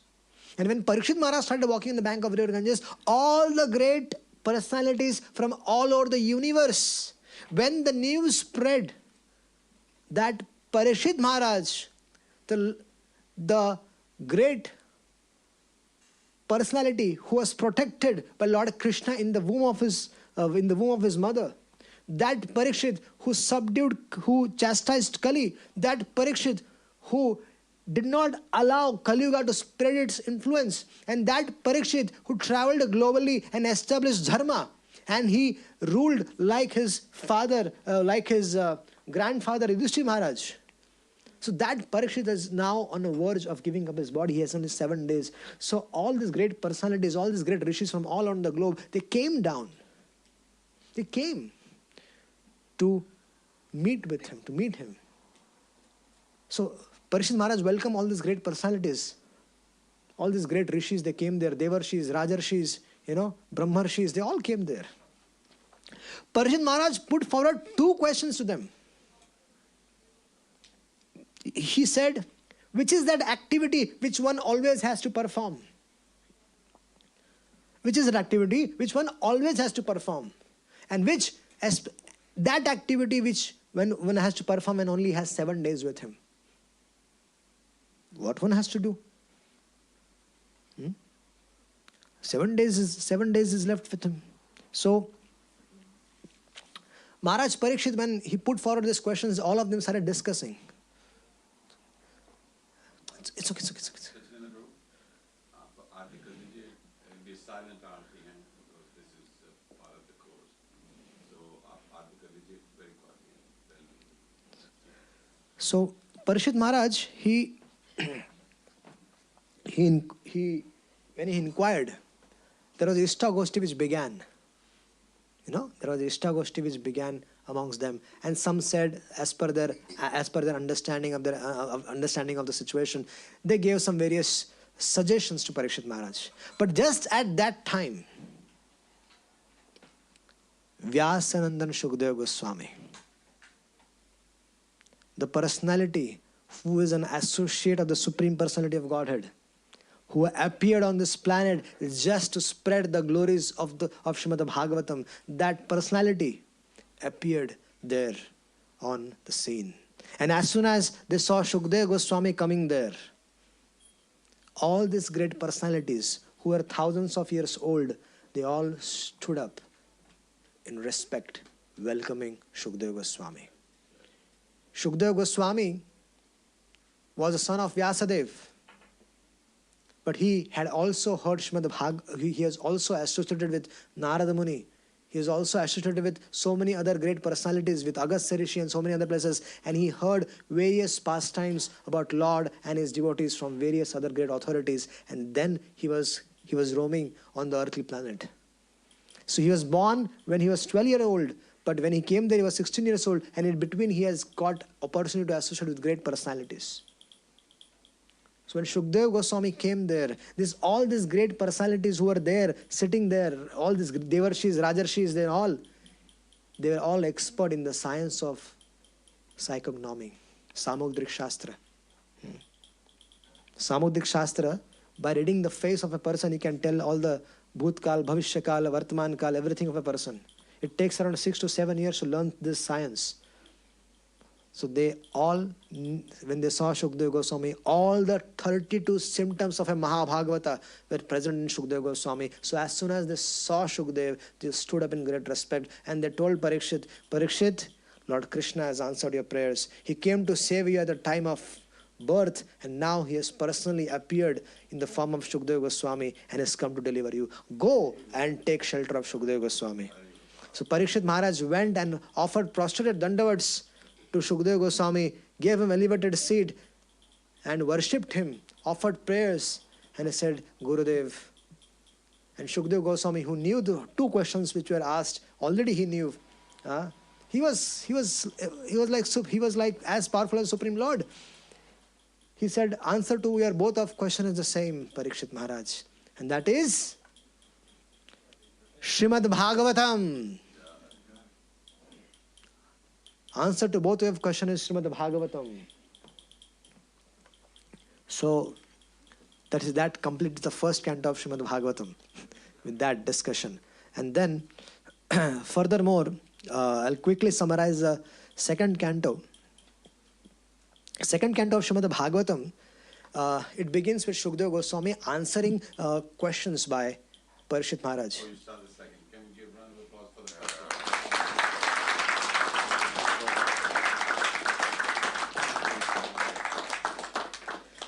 So the second canto of Srimad Bhagavatam is called the Cosmic Manifestation. Okay, it is a foundational canto that lays out the basic principles of the Vaishnava philosophy, including the nature of the God, the nature of the soul, and the universe.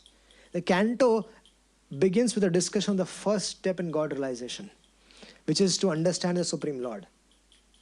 And because Supreme Lord is the only reality, right? So if you see everything else in this world is illusion except for the Supreme Lord, everything, if you want to have genuine happiness, in this world we are all looking for love and all looking for happiness. We're all looking, we are having these relationships we have our husband has a wife, these relationships are there in this world. We have children, we have friends, we're all looking for one thing, love. We're all looking for, and that every relationship we are looking for happiness. But unfortunately, we all get dissatisfied with every relationship we have. We're never satisfied with whatever we have. The husband has a problem with the wife. Wife has a problem with the husband. They're staying in the one room. They're staying in the one house for years. But they still cannot go well with each other. But then they understand, after 2 years of marriage, they understand. They fight after the marriage, 2 years is spent in fighting. The egos clash. And then after 2 years, they realize that there is no point. We just have to adjust and compromise. They both have a discussion that adjust करना पड़ेगा, compromise करना पड़ेगा, and गाड़ी चला लेते हैं. हाँ? So then that goes on, and this is just, we just drag our relationship. We don't want to invest our time in and that's why we don't. The suffering is more then what happens is that the couple or the couple or any relationship for that matter, we fail to invest time to improve on it. That is another thing. So, Lord, if one wants happiness in this world, the happiness is there only in performing devotional service to Supreme Lord Hari. Everywhere else, because our original relationship is with Krishna. Tumeva mata cha pita, tumeva bandhu cha sakha, tumeva vidya dravinam, tumeva sarvam mama deva deva. He is our real father, he is our real mother, he is our real friend, he is our everything. Krishna is our everything. So what Krishna wants from us? That we develop a loving relationship with him. When we come here, when we offer obeisances to Lord Krishna, he takes away all the inauspiciousness from our life. Sarva amangal hare prema diya hare man. When you offer obeisances to the Lord, he takes away all the inauspiciousness from our life. If we are going to meet with an accident, or there are some inauspicious things which is going to happen with us, everything will be removed by the Lord. And then he gives himself to his devotees. So that is the glory of the Supreme Lord. He'll Sarva Amangal Hare. All the inauspiciousness is removed. That's why coming to temple, offering obeisances, chanting the holy name, taking his darshan, hearing his katha should be natural for us. And all the inauspiciousness will be removed, and we will develop our relationship. When we are hearing Krishna katha more and more and more, initially the attraction will be for all the incarnations. We'll be hearing all the avatars of the Lord. But then gradually our attraction will develop for a particular incarnation. Let's say one develops attraction for Narasimhadev, or let's say one develop attraction for Lord Ramachandra or Lord Krishna. Then gradually one will have this, when one hears more and more pastimes about that particular avatar, then he will develop a particular rasa that he wants to serve the Lord in Vatsalya, in Madhurya, in Sakhya, in different ways. So that will, so by hearing Harikatha, by reading Bhagavatam, by speaking about it, gradually one makes advancement in Krishna consciousness. So it's a very important. Shravanam, Kirtanam, Vishnu Smaranam is there in Vaidhi Bhakti and also in Raganuga Bhakti. In both the places, this is applicable. The process is the same. So the second chapter, yes, the first chapter actually, the Lord is present is everything, and He is beyond everything. He is the causes of all the causes, and He is the ultimate goal of all the spiritual seekers. Then Lord Krishna, in the second canto of Srimad, in the second chapter of Bhagavatam, of the second canto, it discusses about Lord's presence in the heart of all the living being. The Supreme Lord is present in all our heart as Paramatma. It is not, Krishna is our ever well-wishing friend. And how is our ever well-wishing friend? He resides in the heart of everyone. He is there with us in all the species. We might be in the species of animal, we might be the species of cat, dog, any animal, any species, the Lord Krishna is there with us. And when we come in the human form of life, we can actually feel His presence in the form. Can everybody take the joke from here? So the Lord is there, resides in the heart as super soul in our heart. When Lord Krishna, when the Supreme Lord is there in our heart as Paramatma, but He is, our Vishwanath Chakravarti Thakur says He is useless. Why? Because what does He do? He just sanctions our activity as per the prarabdha karma, right? He just sanctions our activity. But Vishwanath Chakravarti Thakur says that when He becomes useful, He becomes useful when actually the Jivatma in whose heart he is, he develops a desire to know Krishna. At that time, he becomes activated actually. Then when a Jivatma develops a desire that he wants to know Krishna, he wants to attain supreme perfection, that is the time when Lord Krishna actually activates and then sends devotees in the life of that person. And then that Paramatma takes the role of a Chaitya Guru and starts guiding him from within. From outside, the devotee guides him. From inside, Lord Krishna as Paramatma, as Chaitya Guru guides him. And both of them, together, they make him a devotee. And that's how a soul is saved from the cycle of birth and death. That is the glories. That is the glories of the Supreme Lord. So, the third chapter discusses about the importance of pure devotional service. Pure devotional service is anya bilashita shunyam jnana karma dhyanamritam. When Prahlad Maharaj was asked by Lord Narasimhadev, ask some boon from me. Prahlad Maharaj said, Baba, I am not a businessman. Narasimhadev, I am your devotee. I am not a businessman. Whenever when we go to a shop, or a company, that company's director, he welcomes us, gives us a seat, offers us water, or offers some drinks and everything. It is not that he loves you. It is that he wants some business from you. So we are not performing devotional service for getting some benefit from the Lord.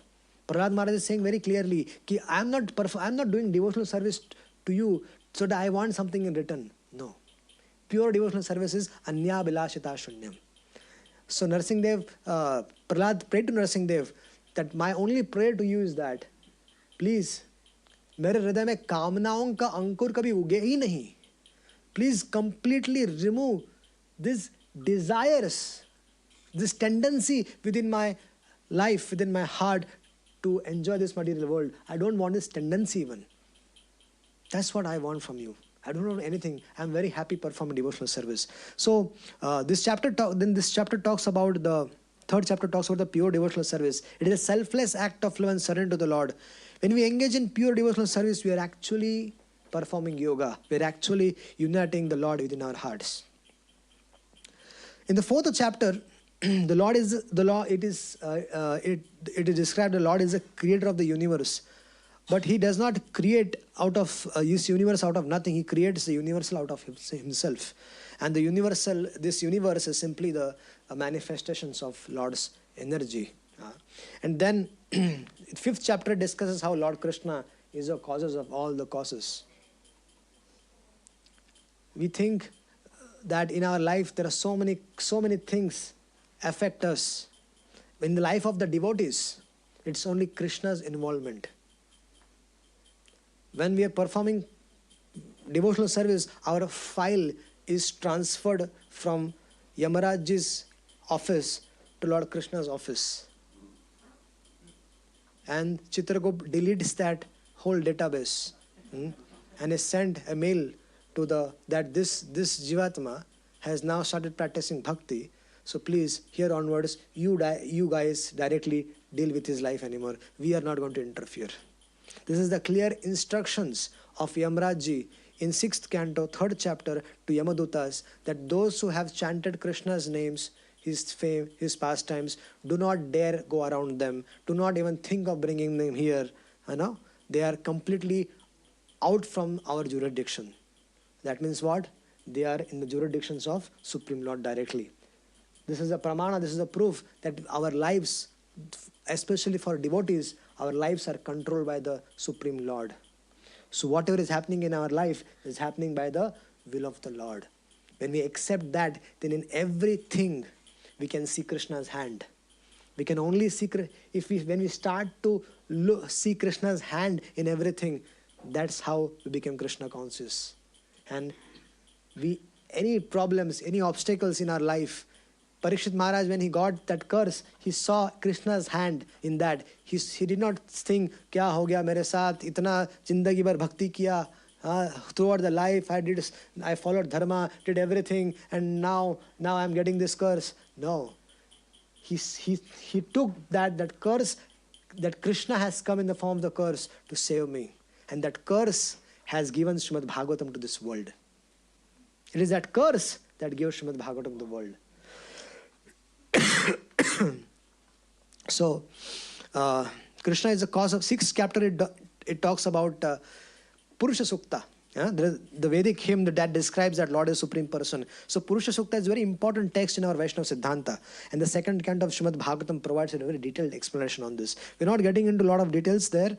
And the 7th chapter talks about the Lord's scheduled incarnations. The Lord takes various incarnations. In the 2nd canto as well, there are incarnations mentioned. So the Lord appears in this world, and He will continue to appear in this world. And all of them, all His appearances are mentioned in the scriptures. So do not accept any incarnation if it is not mentioned in the scriptures. Because there are people, I remember when I was 1 year I was spent in Odisha. I was in a village of Odisha, I spent 1 year in preaching actually. And while preaching, I came to know there are 4 or 5 Bhagavans, Kali-yuga avatars in Odisha itself. And when I went to the people's houses, I saw that Jagannath, next to Jagannath, where that impersonal rascals, their pictures were kept. And they were telling that Jagannath and me are the same. And now that Babaji is in jail because he raped someone. So this false incarnation, because of such false propaganda, people are losing faith. That's why we as devotees, we should study scriptures nicely. Study our scriptures nicely. Chaitanya Mahaprabhu has given us instructions. What he has given, ki Bharata Bhumite Manusha Janma Jar Janma Sarthak Kari Karo Paropkar. He has given us instructions that we who are born in Bharata Bhumi, they should take this opportunity to understand scriptures, study nicely, and preach the glories of the Lord all across the globe. This is our responsibility. We as devotees, it's our responsibility to establish Bhagavad Dharma. We all talk, we are Sanatanis. What is Sanatan Dharma? Who can give the definition of Sanatan Dharma here? What is Sanatan Dharma? We call ourselves as Sanatanis. Many of here, they might be identifying ourselves as Hindus. But we are not actually Hindus, we are Sanatanis, we follow Sanatan Dharma. But what is Sanatan Dharma? We don't know. Isn't it? Sanatan means what? Dharma means occupation. That occupation of the living entity, which cannot be separated from him at any given circumstances. That is Sanatan Dharma. Hindi में समझाता हूं, हमारा जो सनातन कर्तव्य है, जो हमसे कभी भी अलग नहीं किया जा सकता, हमारा जो सनातन कर्तव्य है, जो हमसे कभी अलग नहीं है, वो सनातन धर्म है. And what is that? That activity is performing devotional service to the Lord. That is Sanatan Dharma. We are servants of Krishna. Our identity is that Mamai Vansho Jiva Loke Jiva Bhuta Sanata. We are servants of Krishna, and our duty is to serve the Lord with devotion. So, then the 9th chapter talks about that how Srimad Bhagavatam, how this Lord Krishna is answer to all the questions. So, Lord Krishna is answers to all the questions, the source of all knowledge and all the wisdom. And the Lord revealed the ultimate truth about the universe and our place in it in the 9th chapter. In the 10th chapter, it summarizes the main point of the 2nd canto, and it emphasizes on the importance of the pure devotional service and need to understand the true nature of the Supreme Lord. So, with that, we just briefly summarize the 2nd canto of Srimad Bhagavatam. In the 3rd canto, in the beginning, Vidurji, he was kicked by Duryodhana.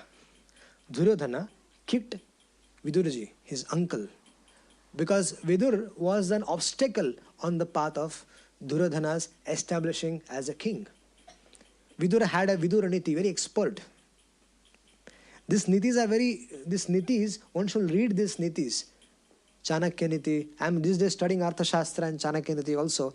So there are so many things which actually helps us in practical dealings also in the society. So those nitis are very, very helpful. Srimad Bhagavatam also has so many nitis, but but Chanakya Niti, Vidura Niti, this also need to be studied, because this helps us with our day-to-day dealings. So Vidurji, he when he was kicked by Duryodhana out of the palace, he took this opportunity and he went on pilgrimage all over the Bharat Bhumi. And in that meanwhile, the Mahabharata war happened. Everything, all the 64 crore people died. And Vidurji, after traveling across the Bharat Bhumi, he finally came and met Uddhavji in Vrindavan. And when Vidura met Uddhavji, he started inquiring about Krishna. How is Krishna? How is the Pandavas? How is everybody? And then that is the place where he actually came to know that Krishna has disappeared. Everybody is gone. And then while he put forward so many questions about Lord Krishna to Uddhavji, and Uddhavji discussing them about Krishna's, he remembered all the Krishna's Brajalila, about how Krishna killed Putana and how Krishna delivered Tranavarth and everything, so many things. And while discussing about this Krishna's pastimes, Uddhavji fell unconscious. And Vidura, he saw the symptoms of a great personality in Uddhavji. And as soon as he came back to consciousness, Vidura offered his prostrated dandavats to Uddhavji and he said, "You please accept me as your disciple. You are exhibiting all the symptoms of a great personality and I am looking for such sadhu, so please accept me." Uddhavji said, "No. I am younger to you. You are elder in age in me, and also it is not proper for me because Krishna, before he departed, he has kept some instructions for you." And Vidura heard, "What? Krishna before departing?" When Krishna was about to depart, Maitreya Rishi and Uddhavji, Krishna spent good amount of time with them. And then he told Maitreya Rishi that whatever I am speaking to you, this Bhagavatam, please narrate this to Viduraji. So Vidura, when departing, when he heard that while Krishna was departing, he kept some instructions for me. Vidura was considering himself as very insignificant. There are so many devotees of the Lord who are present on the planet, and there was a message kept for me. Imagine a spiritual master is departing the world, and he keeps a message for you. And then Uddhavji says that message is kept with Maitreya, and he is waiting for you in Haridwar. Please go. So Vidura offers pranams to Uddhavji, and then he runs for Haridwar. And that is where Vidura meets Maitreya Rishi, worships him. This is Vidura Maitreya Samvad. There are so many intimate discussion goes on about Vidura's, so many questions were put forward to Maitreya Ji about the creation of the universal form, of the creation of the material universes, and about how this creation, how this world was created, about Karanadaksha Vishnu. The Lord's first expansion is Karanadaksha Vishnu, and from the pores of Lord's Karanadaksha Vishnu's pores, innumerable universes they come. And then Karanadaksha Vishnu expand himself in each universe as Garbhodaksha Vishnu. And then from Garbhodaksha Vishnu sprouts up Brahmaji, and from Brahma the whole universe is created. So all this was described. And then Brahma's prayers, how Brahma offers prayers. Brahma, when Brahma came out from that lotus flower, he was confused. What should I do? There was nobody around. He was there. He was looking down. He was born from the lotus stem. So Brahma was looking down. Who is down? Niche ke floor mein kaun rehta hai? So he went to that stem and he was trying to find out the root of who is the root. But Brahma could not find out. He went for ages after ages, years after years, kilometers after kilometers. He was going down. He could not find the source. So Brahma decided, let me go back. So he came back and he sat on that seat, and there was a voice, tapaha, tapaha, tapaha. And Brahma performed devotional service. He performed tapasya. And then Lord manifested in front of him. And the Lord showed him his own abode, the spiritual world, to Brahma. And the Lord empowered Brahma to create this universe. And then when Lord empowered Brahma to create this universe, Lord also said that I am available to you. Whenever you want, I am as a friend, I am available to you. And Lord shook hands with Brahma. So when you should learn from this, When somebody, you should learn from Krishna that someone, you are empowering someone to do your job, right? At the same time, you should be very friendly with him and be available to him whenever he wants. Not that just dictate on him. Become a leader, not the boss. So, Lord Krishna, he shook hands with Brahma and he said, all the best. Whenever you need me, you can call me. So then Vidura also asked about the calculation of time from the atom, and then there was then how 4 Kumaras were created, how 4 Kumaras manifested from Brahmaji, and then Hiranyaksha. Then there is a description about Jaya and Vijay. They were cursed by 4 Kumaras. 4 Kumaras, they wanted to visit Vaikuntha. The 4 Kumaras were actually initially when they came, they were Brahmavadis. So when they wanted to take darshan of Lord Vaikuntha Nath, so they went to Vaikuntha Loka. Now there are 2 kinds of Vaikuntha. One is the Maha Vaikuntha, which is in the spiritual world, and one is local Vaikuntha, Prapanchika Vaikuntha. There is a local Vaikuntha office. That is called Shvetadip. That is also called Dhruvaloka. And that is also called local Vaikuntha, Prapanchika Vaikuntha. So these 4 Kumaras, they went there and they were stopped. Hey, bacche log, kya kar rahe yahan pe? Kids, what are you doing here? I said, we are not kids. We want to see the Lord of Vaikuntha. I said, he is busy now. And then he said, you cannot go inside. And they said, we cannot go inside? And they cursed that you are not fit to stay here.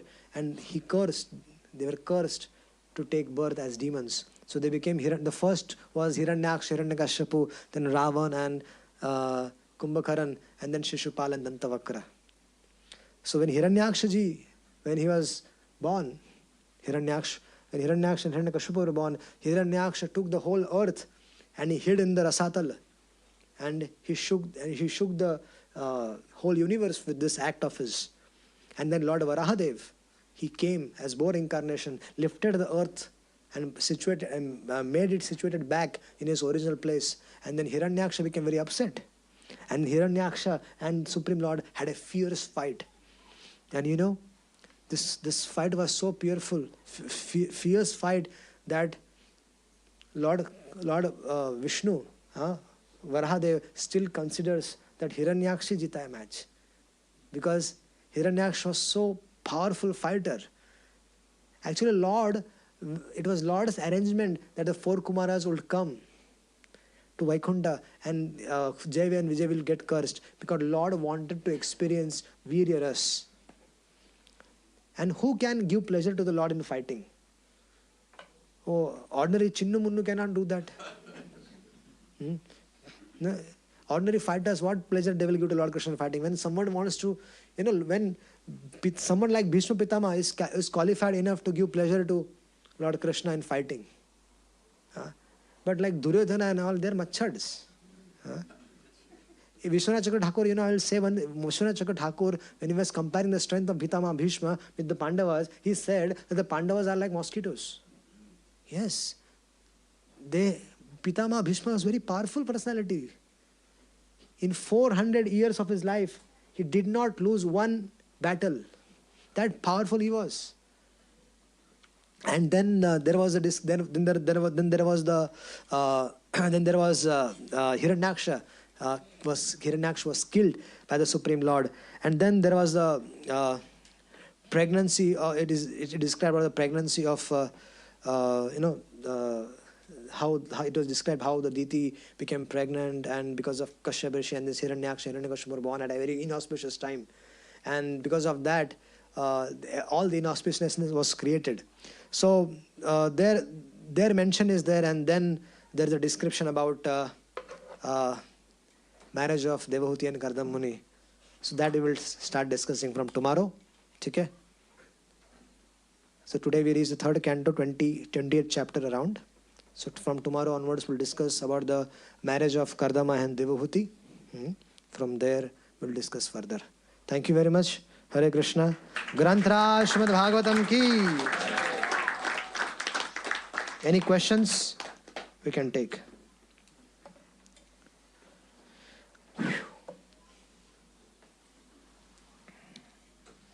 questions, anybody? Any comments? Did you all enjoy it? Yeah, I was feeling sorry for some people who are not familiar with so many names. They wouldn't know who's Maitreya, whatever. No problem. But because we do, and then it was very, very nicely chronologically done. For those who don't know it, they might be thinking, do these personalities matter and whatever? They do. And the more you read it, because please hear it throughout, don't worry about that. You can make a note who's, Maitreya, who's so-and-so, just write it down. And later on you'll find, after you hear it several times, each one is individual, they're very special. And once you understand them, you understand their questions, and you understand, the answers given to them. And they will inspire you to understand it, their perspective. Why did they ask that question? You might not have that question there, but Bhagavatam is written in such a way that that personality will ask a question which you don't have yet, but if you accept what they're saying and the answer, one day in your life, that answer given, you'll have the same question, realize, okay, somebody already asked that question. So history repeats itself. You got a question?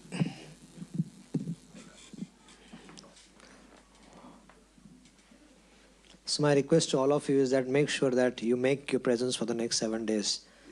Yes, because if you can get this, if you're there, then it will give us encouragement also to speak. Hare Krishna. Yes, Prabhu. So Narada Muni in his previous life, yes, he was son of Dasiputra. Yeah. He was Dasiputra. Which was that in this cycle of the universe, or was it in a different universe? Different. I was going to say. What was that question? So Narada Muni, because he was Dasiputra, he would be in the different universe. Yeah, because when he left the body, it was a time for the universal, all the universes, that universes merged in Brahma went into then when it came back, the Brahma was created, and from that, all the Manas Putras were there of Brahma, and from that Narada Muni came Brahma, with a special visa to travel across the world. So I had another question. Parikshit Maharaj, between him taking darshan of Lord Vishnu in the womb and being born, did he actually get to meet Lord Krishna then? Or was Lord Krishna already left in that? No, Lord Krishna was there. He got the chance to meet him. Right. Okay. So how long as well did the Pandavas rule for after the Battle of Kurukshetra to Yudhishthira Maharaj leaving? How many? How many years did Yudhishthira Maharaj actually rule for after the Battle of Mahabharata?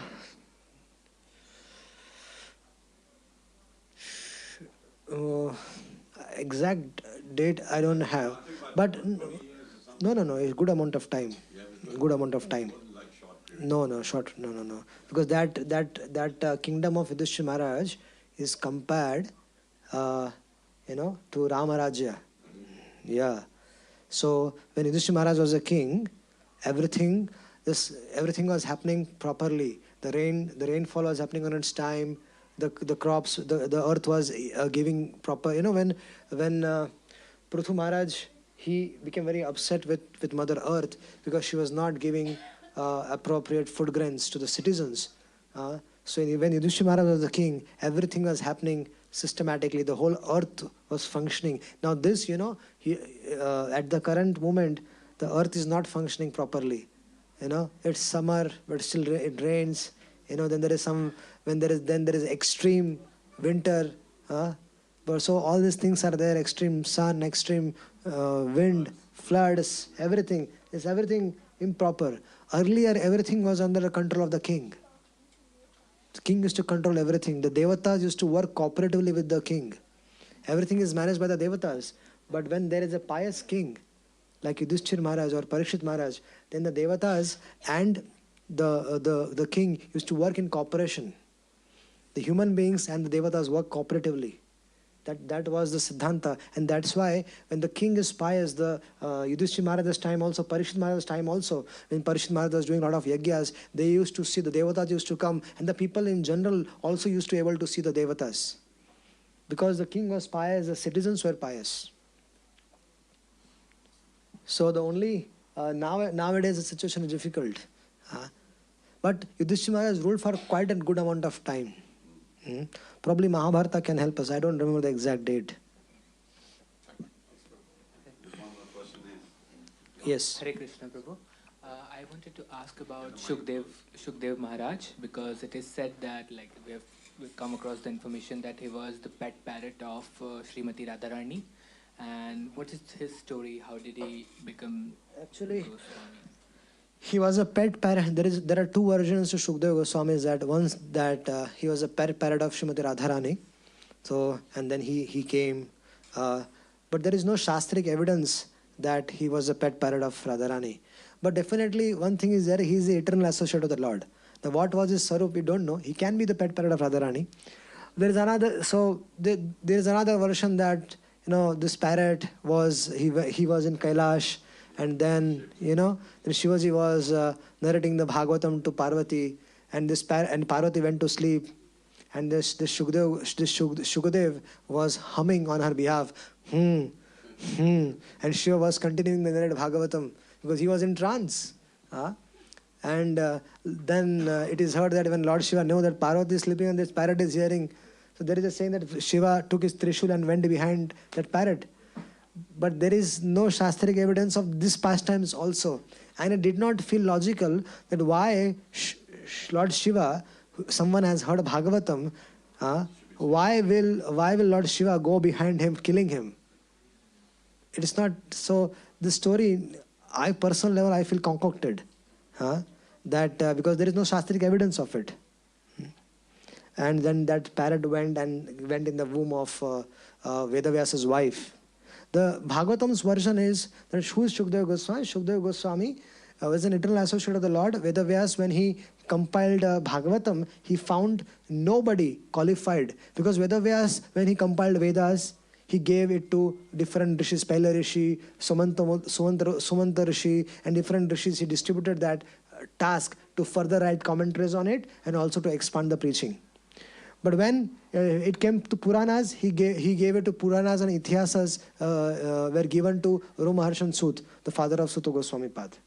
Right?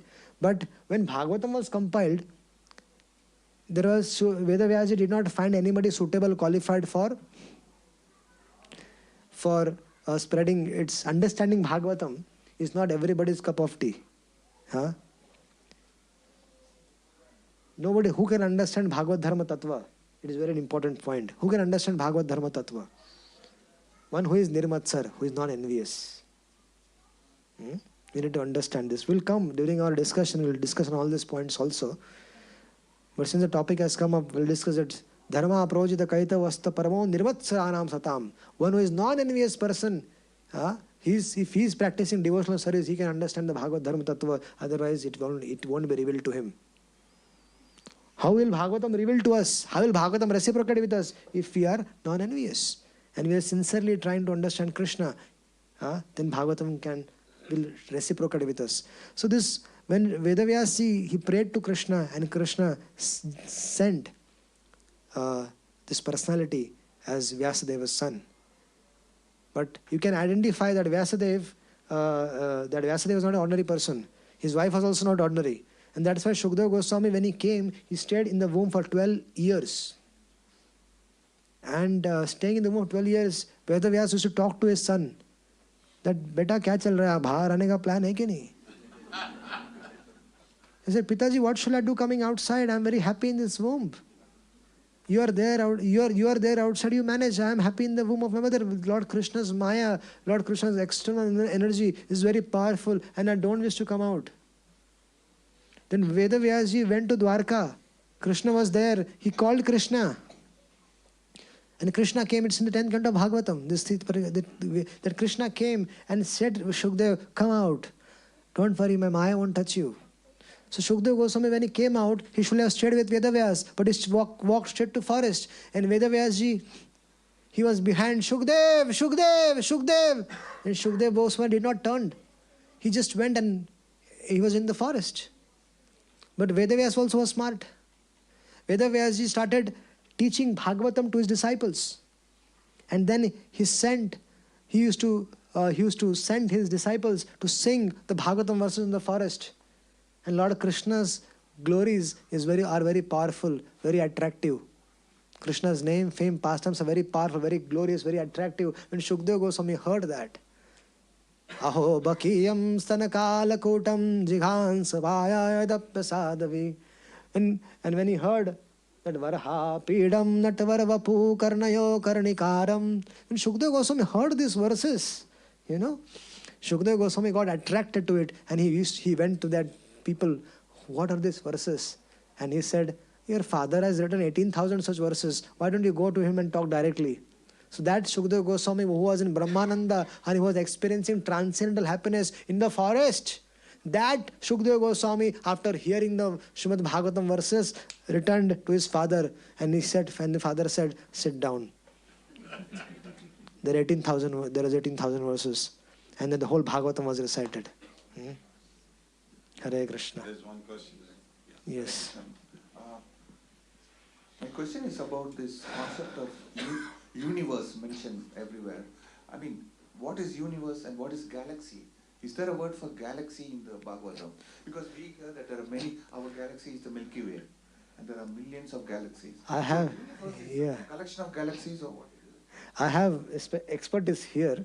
He can answer your question. What is galaxy? I can only understand from Bhagavatam. I can explain things. Universes and galaxies. Yes. From what I read, that even the stars, many of them, it's actually written that they are sages, and it's reflecting off the bubble of the universe. And recently scientists have found out that many of the stars were being mirrored, and they even realized, hold on, I think these are being reflected off the actual shell of the universe. So even different galaxies and all that kind of stuff, what I would take is the Vedic version, because realistically speaking, scientists can only tell what they can see, and our vision's imperfect.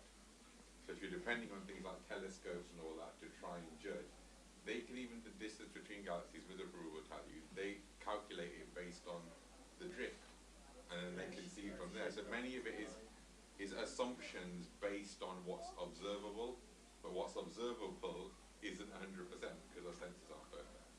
So the Vedic version would be what I would take rather than whatever kind of the scientists are saying. Thank you. Perfect. Question, the scientific version is... A universe is a whole collection of galaxies, yes, and the Milky Way is one galaxy. There are multi-universes. Yes. Yeah, they're realizing now that what our scriptures say is actually true. There are innumerable, as per Srimad Bhagavatam, when Lord Karnadaksha Vishnu, when from him unlimited universes come out, and in each universes, Lord expands himself into Garbhodaksha Vishnu, from the Brahma comes out, and there are unlimited planets been created. And in all these planets, in all this, in universes, nothing is empty.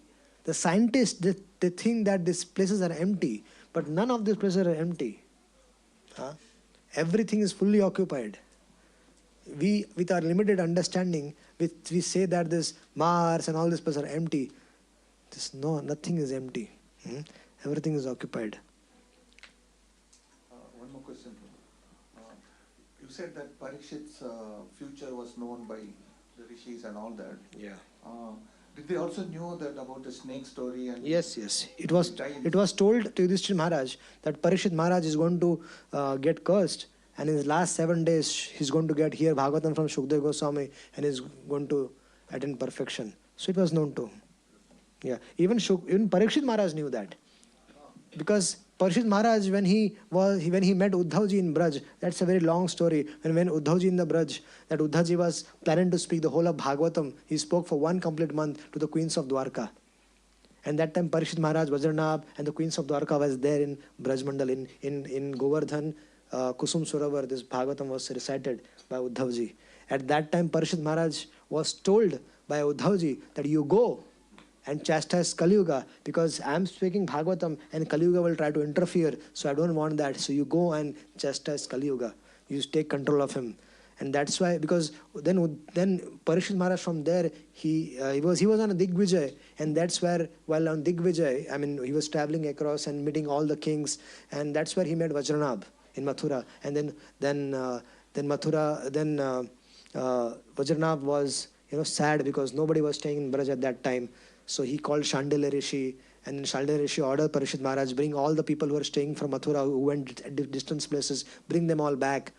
And then under the guidance of Shandilya Muni, he divided all the towns and villages of Brajmandal as per Krishna's pastimes. So during that time when Uddhavji was narrating this to Queen of Dwarka, he requested Parikshit, now you go. And Parikshit asked, so how will I hear? At that time he said, don't worry, whatever I am speaking in 1 month, Shukdev is going to speak to you in 7 days. So go. So that's why this was in his mind, and that's why when he got that curse, when he got that curse, he know that it's time to take shelter. That it was not that he was communicating with Shukdev Goswami. No, if Lord has arranged already. So when Parikshit Maharaj got cursed, he decided this is the time for me to give up everything. He gave up everything and started walking bank of the Ganges. And Shukdev Goswami was also inspired by the Lord, and he also reached on the same time to meet Parikshit Maharaj. Hare Krishna. Come on, another round of applause for this.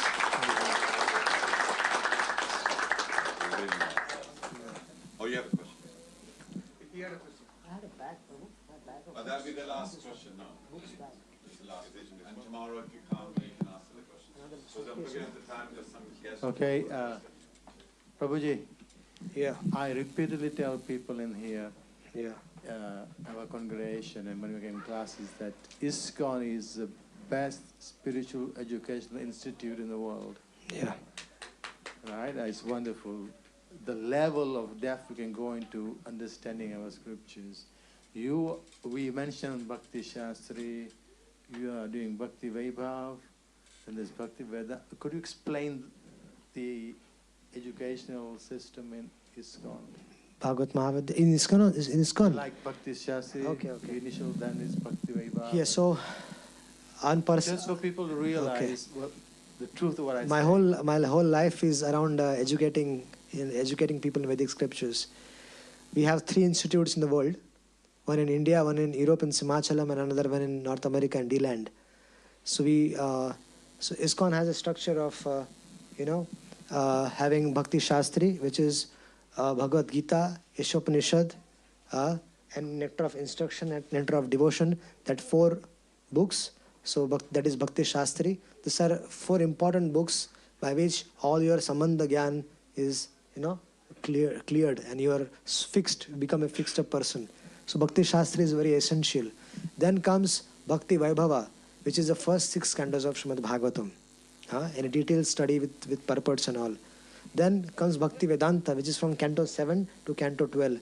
That is a detailed study of the second part of the Bhagavatam. So that is, then there is called something called as Bhakti Sarabhoma. That is the detailed study of Chaitanya Charitamrita. So like that, Srila Prabhupada has established this 4 division of Shastric study, and he wanted that all the ISKCON devotees should very scrutinizingly study our scriptures. Bhakti Shastri, Bhakti Vaibhava, Bhakti Vedanta. So if all of you want, we at Europe, in Simachalam, we are offering ourselves to collaborate with different temples and take responsibility of their Shastric education. So we can collaborate with you and start some courses here exclusively for your congregation, and have various courses. We not, as in our institute, we just not only have this Bhakti Shastri, Bhakti Vaibhava, Bhakti Vedanta, but we have 100+ courses on the writings of Gaudiya Vaishnava Acharyas, starting from Jaiva Dharma to Harinam Chintamani, from Chaitanya Charitamrita to Chaitanya Bhagavat. All courses are there with us. We have served in last 3 years, for last 3.5, 4 years, we have served more than 19,000 devotees from 42 countries. From 42 countries. That's why we expanded, and now we are offering help, that if you want to make your center as a training and education center, we are ready to help you. Thank you. Hare Krishna. Thank you. Okay, I would like you to stand up, please, and we'll just glorify Bhagavatam. Yes. Om Namo Bhagavate Vasudevaya. Bolo.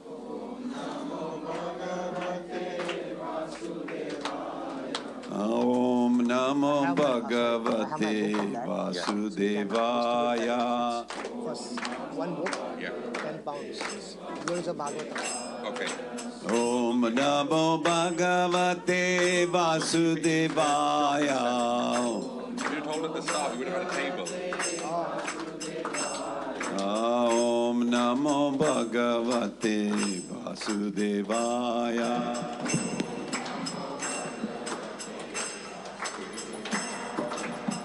Hare Krishna, Krishna Krishna, Hare Hare, Hare Ram, Ram Ram, Hare Hare.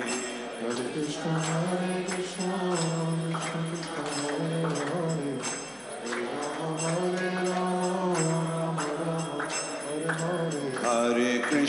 Hare Hare, Krishna, Krishna Krishna, Hare Hare, Hare Ram, Ram Ram, Hare Hare. Hare Krishna, Krishna Krishna, Hare Hare, Hare Ram, Ram Hare Hare Krishna, Krishna Krishna, Hare Hare, Hare Ram, Ram Ram, Hare Hare. Hare Krishna,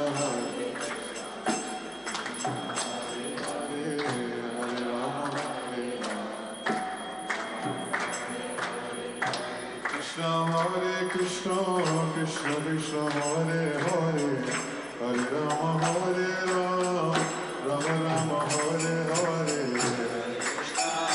Krishna, Krishna Krishna, Hare Hare, Hare Ram, Ram Ram, Hare Hare. Hare Krishna, Krishna Krishna, Jai Hari Bol. Hare Rama, Rama Rama, Hare Everybody.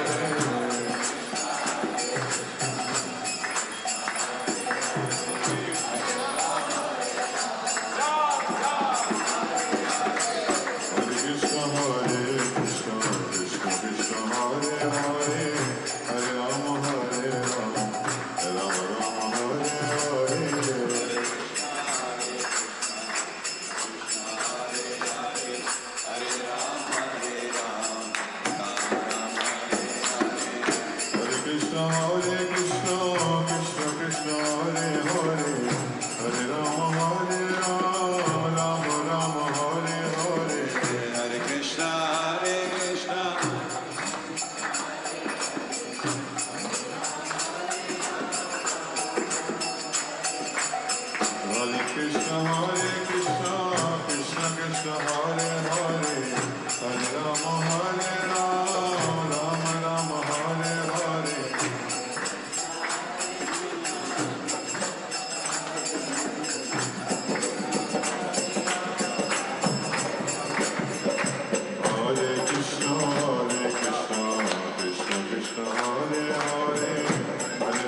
Krishna Krishna Hare Hare Hare Ram Ram Ram Hare Hare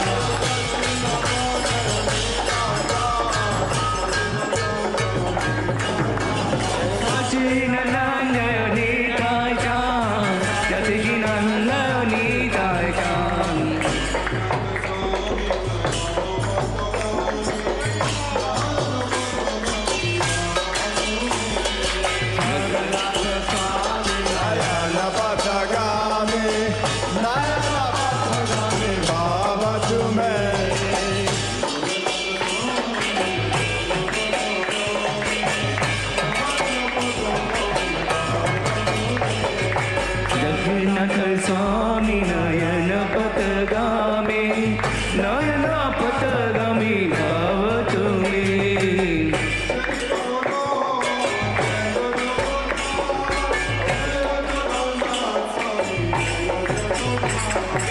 Jaya Jagannath Jaya Jagannath Jaya Jagannath Swami Jaya Jagannath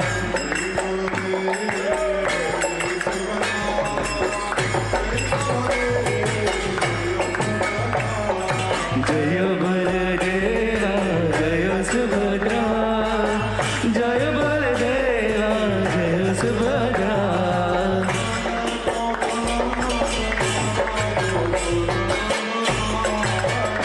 Jaya Radha Gokula Nanda, Radha Gokula Nanda Radhe.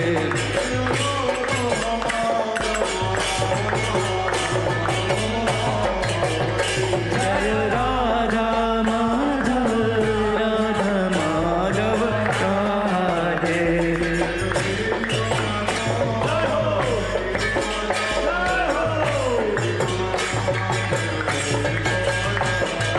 Giri Govardhan, Giri Govardhan, Giri Govardhan, Jaya Giri Govardhan.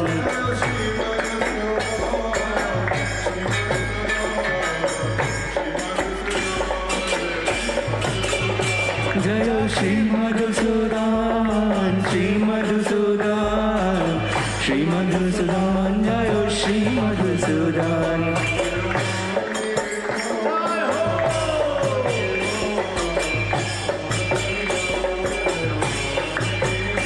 Jaya Manima, Manima, Manima, Jaya Manima.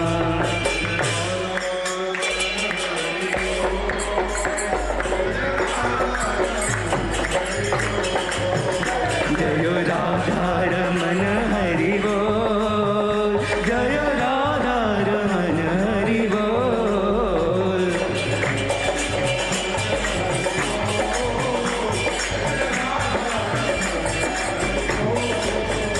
Jaya Radha Ramana Hari Bol, Jaya Radha Ramana Hari Bol.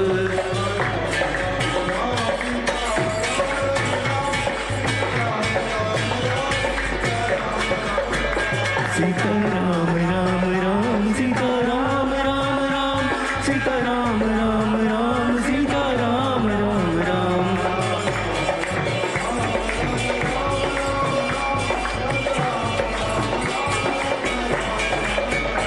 Raja Ram Ram Ram, Raja Ram Ram Ram, Raja Ram Ram Ram, Raja Ram Ram Ram.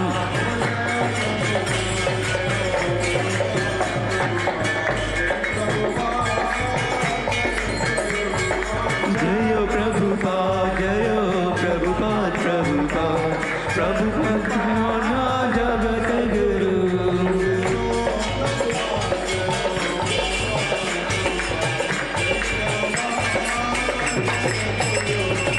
Jaya Prabhupada, Jaya Prabhupada, Prabhupada, Jaya Prabhupada, Jaya Jagat Guru.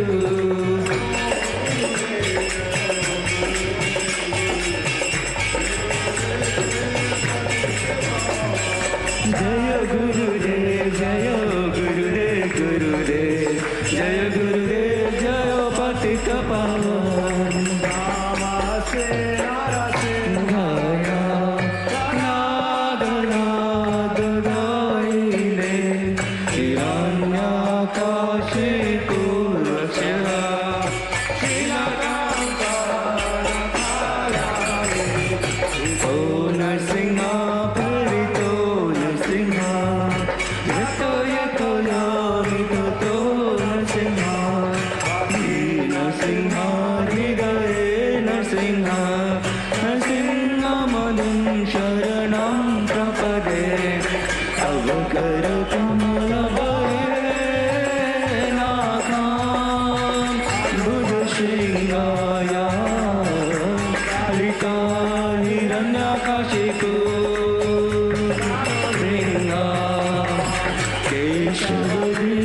Jagdish हरे केशवधृता नरहरि रूपा जय जगदीश हरे जय जगदीश हरे स्वामी जय जगदीश हरे नरसिंहदेव जय नरसिंहदेव जय नरसिंहदेव जय नरसिंहदेव जय नरसिंह महाराज जय प्रहलाद महाराज जय प्रहलाद महाराज जय प्रहलाद महाराज प्रभुपदा जय प्रभुपदा जय प्रभुपदा जय गुरु महाराज जय गुरु महाराज जय गुरु महाराज जय गौरा हरि बोल हरि बोल हरि बोल जय गौर हरि बोल जय गौर हरि बोल हरि बोल जय गौर हरि बोल हरि बोल हरि बोल हरि बोल हरि बोल हरि बोल हरि बोल हरि बोल हरि बोल जय विष्णुपाद परमहंस परिव्राजकाचार्य श्री श्रीमाता भय चरणारविंद भक्तिवंत स्वामी श्री प्रभुपाद की जय गुरु परंपरा की जय सरग गोस्वामी प्रभुपाद की जय श्री श्री सच्चिदानंद निताय चांद की जय जगन्नाथ बलदेव सुभद्रा महारानी की जय श्री श्री राधा माधव राधा रमन भगवान की जय भागवत कथा महोत्सव की जय ब्रज सुंदर प्रभु की जय श्रीला प्रभुपाद की जय गौर ब्रह्मानंदी all glories to the symbol devotees all glories to the symbol devotees all glories to the symbol devotees all glories to Srila Prabhupada and Guru Maharaj ki jai. So, did you all enjoy that? Oh, it's very good. Children, they love it. I love their dancing. Give the children a big round of applause. Yeah. Now, a short introduction to this beautiful book. When Parikshit Maharaj was about to hear the Bhagavatam, what did he do? We heard. What did he do? Did he stay in the palace? Did he stay with his family? He gave up everything to listen to Bhagavatam. I'm going to make the same request. Prabhuji said here we could die either on Monday, Tuesday, Wednesday, Thursday, or Friday. It's 7 days within the 7 days. Not the next 7 days. One of the 7 days. And you should part with 10 pounds. Parikshit Maharaj gave up his palaces, family and everything to get Bhagavatam. This is taking shelter of Srimad Bhagavatam. You've written it, Prabhuji? Yes? Yeah, just come forward, yeah. And then he's written this, and what is it covering? So if you can. So this has the glories of Srimad Bhagavatam in it. When Narada Muni, he was traveling across the various holy places, he finally came to Vrindavan. And Vrindavan, he saw a very unusual situation. He saw a very beautiful girl. She was sitting on the banks of Yamuna, and she saw two old men were on her lap, and there were 100 ladies who were serving that beautiful girl. So Narada Muni, he thought, who are they? So he went nearby, and as soon as the beautiful lady saw Narada Muni, she got up. Then that beautiful lady said that my name is Bhakti, and these two sons, these two old people are actually my sons, knowledge and renunciation. And so she inquires from Narada Muni, why is my condition like this? These hundreds of ladies, they were actually rivers, Gangas and Yamunas and everything. They were serving personally Bhakti Devi. So she inquired, why I'm like that? This is also the situation of our heart. We are devotees, Bhakti is in our heart, but our Gyan and Vairagya are old. They are sleeping. So how to wake them up? By taking shelter of Srimad Bhagavatam. So this book will make you fall in love with Srimad Bhagavatam. Actually, this is not my book. This is writings of six chapters from Padma Puran and 2 chapters from Skanda Puran. They are combined together, and the essential teachings are supported from these 8 chapters. Their essential teachings supported with the writings of Jiva Goswami Pad, Bhakti Siddhanta Saraswati Thakur, Bhakti Vinod Thakur, and all the other acharyas. 5 to 6 acharyas we have covered. So this book is talks about the glories of Bhagavatam, and I'm sure that this book will make you fall in love with Bhagavatam. No, that's good. So I'm really requesting everybody, in appreciation of what is going to be done for the next 7 days. It's a lot of hard work, you could see it. And it's not speaking, he must have studied all this. How many years does that take? And then to put forward, and whenever there is saptah, they always talk that Dundubi Katha, all these kathas like that. So Bhagavatam Mahatmya. So if you take this book, it's only £10. You got 7 days here, you're attending, and some of you, if you're only coming for today, if you want it, please see Prabhuji's. He's got, how many copies you got? 60. 60 copies. And when are you going back to Bharat? On 11th. He's going on the 11th. I want him to go away smiling that the devotees appreciated what he's done and whatever. Can you appreciate for him, please? Take this, and your children will benefit because it's very straightforward English, nothing too complicated. And you will understand why we have to read Bhagavatam like that. Please don't take it easily. Bhagavatam is the book, Shastra, which will deliver you from repeated birth and death. It did it to Parikshit Maharaj. So please, I would just say, don't go without this book, because this is like the Bhagavatam Mahatmya, and Prabhuji will actually autograph it. Right, is that okay? So those who are attending all the 7 days, you can have it later on. But those who are just coming for today, if you can afford £10, please come and take, and he'll sign it. Thank you very much. Big round of applause for him, please, again. Jai. Chal young Nimai, Aja, Sharira Vidya. Oh, you want to make a few announcements? Yeah. Sorry about that. You can come. You can come anyway. Yeah. Stand tall next to me. Couple of calendar announcements. Monday, tomorrow is Guru Purnima, Vyas Puja Day tomorrow. But our celebration is continuation of glorification of Srimad Bhagavatam. Wow. Okay, so that's, and it's the beginning.